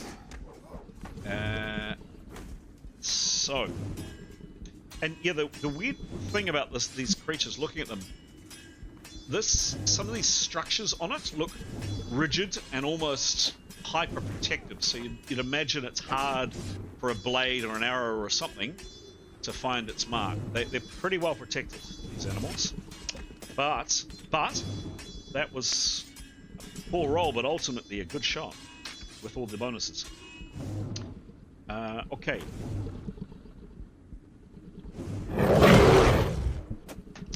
Don't think it's gonna be a lot of overkill, but no,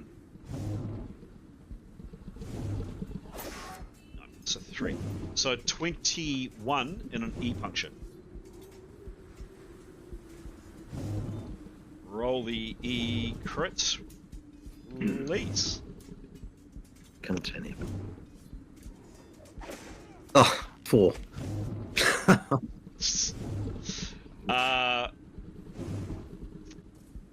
15 hits. So you're doing a good amount of hits. However, you fumble your weapon and must parry next round. Good luck, pal. So, must parry for 1 round for Tanya.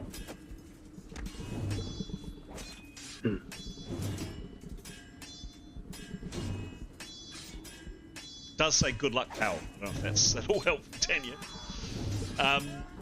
So must parry edits. Well, it is written in the early 80s. You wouldn't expect it. That's the, I'm going to say, with the must parry and the fact that she's kind of nearly drops her longbow. Oh, damn it. I've done this now twice or 3 times. I've forgot to minus the negative 25 because you're snap shooting. So, lucky. You're lucky, Graham. I just forgot to, lucky Tanya, I just forgot to do it. So I will do it next round. Well, not next round, but when she next gets a shot. Yep.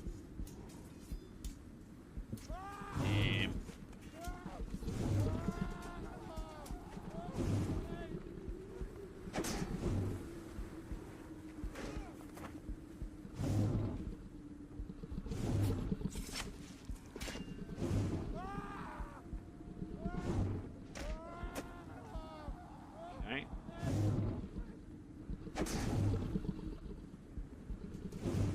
That is the end of the round. Rolling initiative. Right. Changing the view for a second.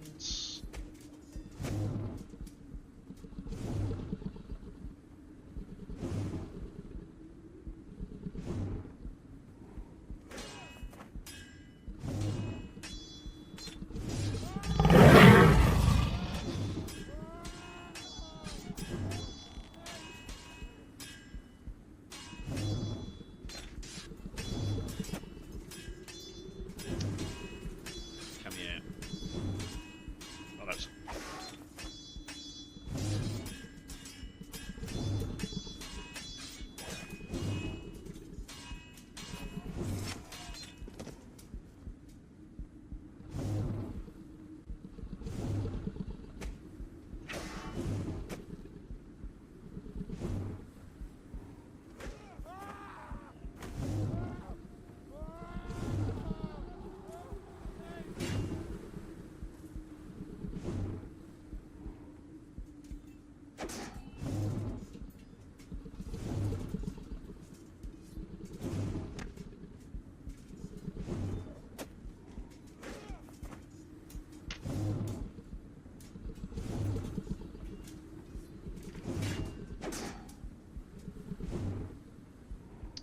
Okay, very good.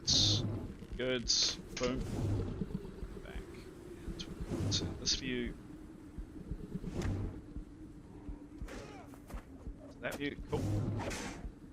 Back.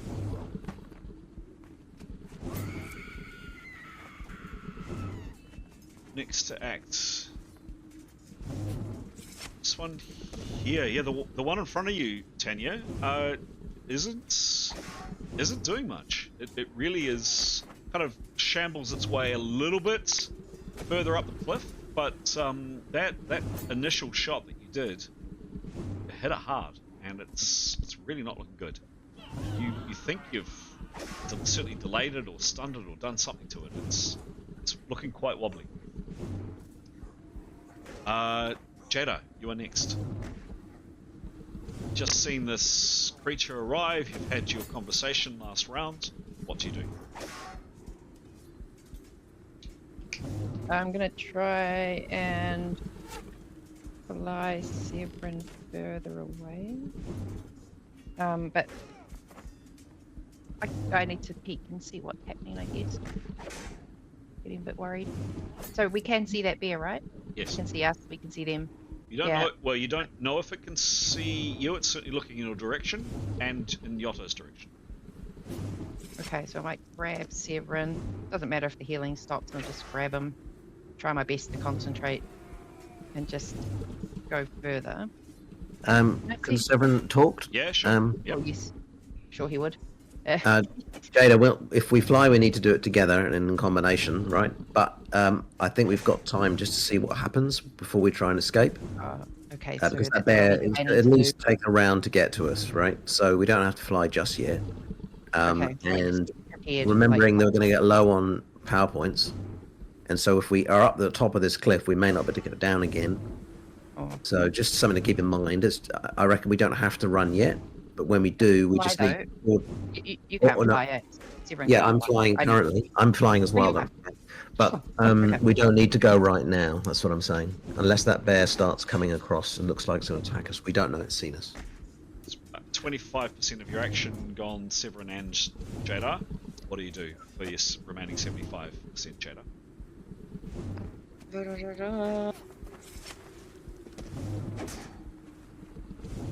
I might just keep healing. Okay, so Severin, you're now up to 19 points. Next is Yotto. Yotto, you've glanced over your shoulder, you've seen this thing here, you've had a look around the valley last round. What do you do? How far is he? He's a good distance from the one on the cliff, right? Yeah. Sorry, I'm sorry.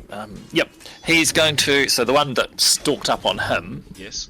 Has he noticed it's looking at the people on the other cliff? I mean, this is happening real fast. Yes. He glances over his Hard shoulder. to tell. It's looking in that direction and your Okay, direction. cool. He's going to head to his left. So, over here. Yeah. He's sort of wanting, and he's looking at the red one. Sorry, they're all red. He's looking at the one, keeping it way off, way distance, way out, but wanting to move, see if it'll follow him, going towards the end of that cliff, sort of thing. How far is he moving? He can move 30 foot. 30 foot? I thought he moved 75. Not this one, no. This is Yotto. Yeah, I could have sworn we moved him 75 last round. Okay, 30 foot, cool. No, it's only 30 because I said 30 and then I pulled it back to 20 because he did a perception for a third. Okay. So he gets out to about there, perhaps. Yeah. So he's wanting to sort of, yeah, cool, thank you. All right. Cool. Done.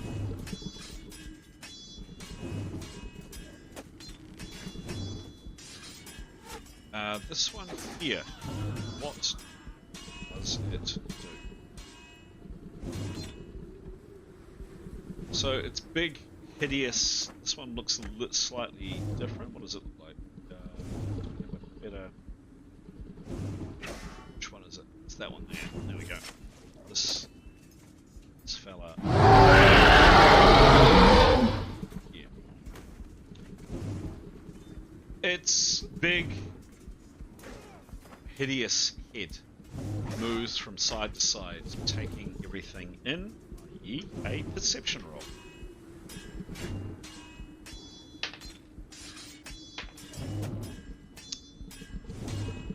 It's definitely looked at Yotto. It's glancing in Tanya's direction, not that she knows that. And then its head snaps back round in this direction. And it starts at pace, running down big strides, coming down here. You lose sight of it for a minute, then reappears here, and then makes its way over here and out of sight, at least for some characters.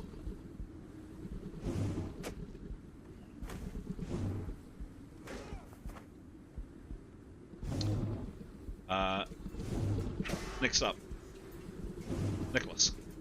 Just seen that creature move. You obviously can't see where it is right now. Nicholas is going to retrace his flight path. Okay. He's going to go back down and try and help Eskel. Okay. So 75. It was 75 foot for Nicholas, wasn't it? Correct. Yeah. Okay. So it's 30 to there, and I don't know. 30 to there, and he can probably make his way through to about there. Does that sound about right? That Yep. sounds good. Okay. Yep. If he notices the one that Tanya's is on Tanya, he doesn't want to be in its line of eyesight. So, yeah, he'd pull himself back and not travel quite as far. Okay. So about there. Cool. Thank you. Yep. Done. Haskell. Any actions for you? You attempted to cast last time. It didn't work. He's wondering where everybody is. Feeling very lonely. Poor Haskell. He knows he's quite safe where he is though, but he is wondering what the heck is going on. So he's probably, what can he do for himself? Goodness me, just He's prepare again. Unfortunately, he's at negative 55. Everything he does too. Mm. Yep. Yeah. Okay. Preparing. Sure.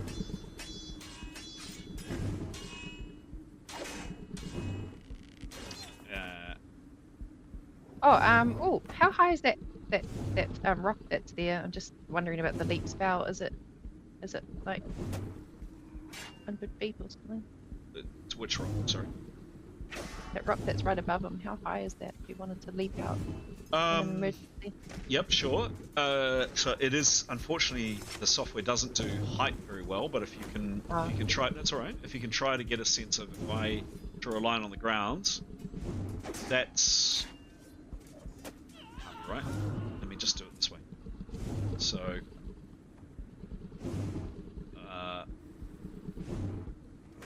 from that horse to there, it's about 20 foot.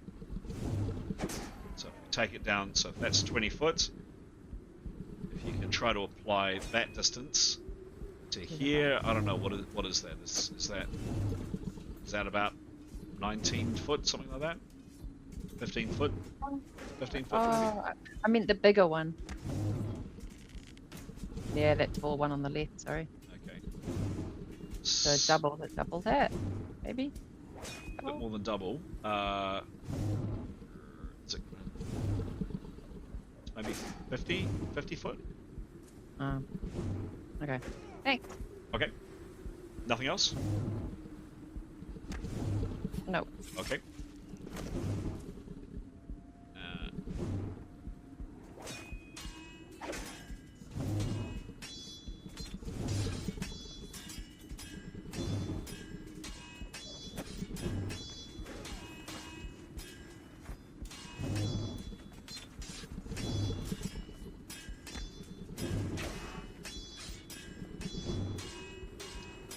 Right. 7. So, going to say to Jada that let's fly together. Has Jada acted?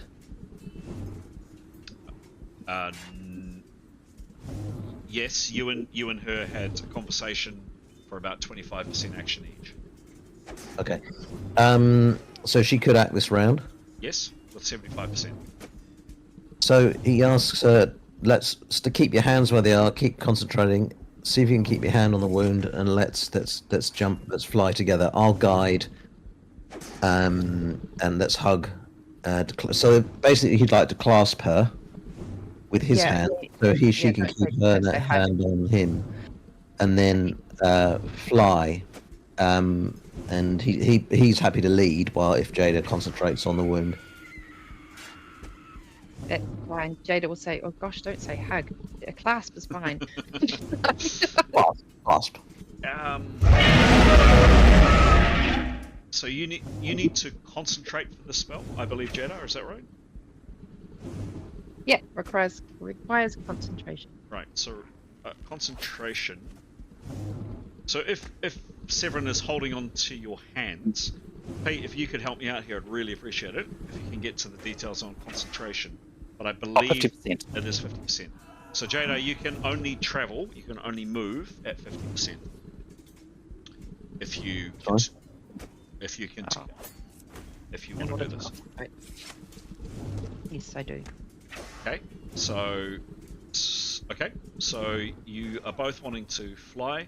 So you've both talked for 25% of your rounds. You had a conversation for about 25%, which means you can move, i.e. fly, at 75%. Jada, your spell is the most restrictive. How far can you fly in a round? Where's fly? Just double check. Where are we? Fly, fly, fly. Fly, fly, where are you? Fly. Movement. Okay. Oh gosh, 15 feet Right. per round. 15 feet per round. If you're concentrating, that means you move. So what's 75% of 15? What is 75% of 15? And then you can only travel half of that. So what is 70? Someone help me out. What is 75? So nothing, basically. 11. 11. 11. So you can Sorry. travel 5. So you can travel 5 foot. Given that, Jada, I don't see as much point you Wait. trying to concentrate. Okay. Got to concentrate. Does that get tricky to figure out when he's bleeding and not bleeding, or all good? I'm not bleeding anymore. You're giving me hits, remember? I mean, hit. Yeah. Okay. Yeah. So that's on pause. We'll just stop concentrating. Okay. I'll still hold on to his wound. You don't. That would Oh, be, there's no wound. Sorry. Yep. Never mind. that would be very hard to do extremely hard to do while flying. Severin can do it Yeah. himself. Never mind. Never mind. Don't need to. Just completely let go. Yeah. So the spell is no longer working, so you're no longer being regenerated, Severin. How far? What do we decide? 11 foot. Jada can go up. So I don't know what's 11 foot. Maybe that, perhaps.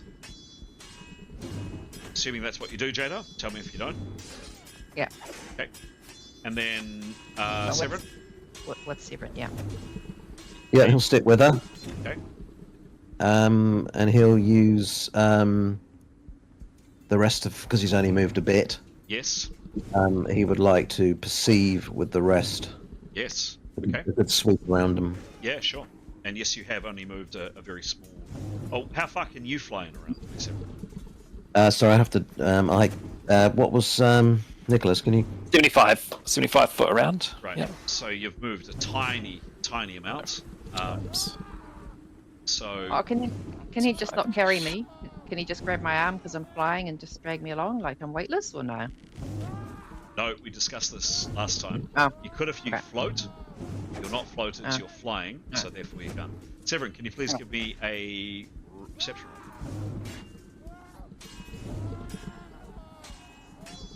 24. 24. Thank you. 80. 24. Roll again, please.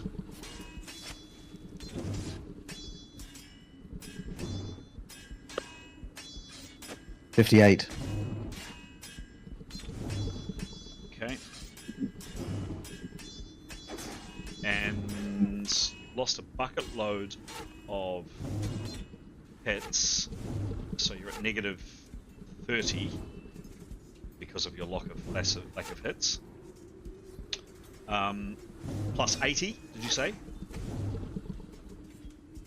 Yes, his perception. Yeah. Yep, cool. Okay. You don't get a good look at much. You don't take in a lot, Severin. You're pretty hazy, woozy from lack of blood. What you do pick up is you can't see any combat over here, and you see the men are looking in your direction. You think they may have seen you, but you're not sure. Tanya, you've spotted, is out here, kind of fumbling with her bow. Yotto is up here. That's probably about it. Severin. And remind me how much of the percentage is that? Sorry, I haven't got my sheet with me. What percentage is that perception? 30. So he may as well go a little bit further up Okay. with the remaining the time he's got left. Okay. He doesn't. Yeah, he may as well. Yep. Thanks. Might see more too. Okay, cool. Excellent. Next is Tanya. You were fumbling. You're parrying this round, so no action for you, unless you want to say something. Nope. She'll get it together for the next round. Cool. That is the end of the rounds. Conscious you got to go in 15, Graham. I'm assuming we probably don't start a new round. Leave it there, do you think? What do we think? Yeah. Bear agrees. I don't know. Did that sound agreeable? I'm not sure. I don't know. Even the bear wants a rest. Is that where we're leaving it? Sure. Okay. Yeah. All right. Yep. While we're alive. Ooh. It's heavy thinking. It is heavy thinking. It is heavy thinking from all concerned. Interesting. Very, very interesting. Okay. That is where we're going to roll credits. And tune in next Wednesday, the 11th of June, the three of you, to see what happens next. Thank you. Thanks. Sure thing. Nice one.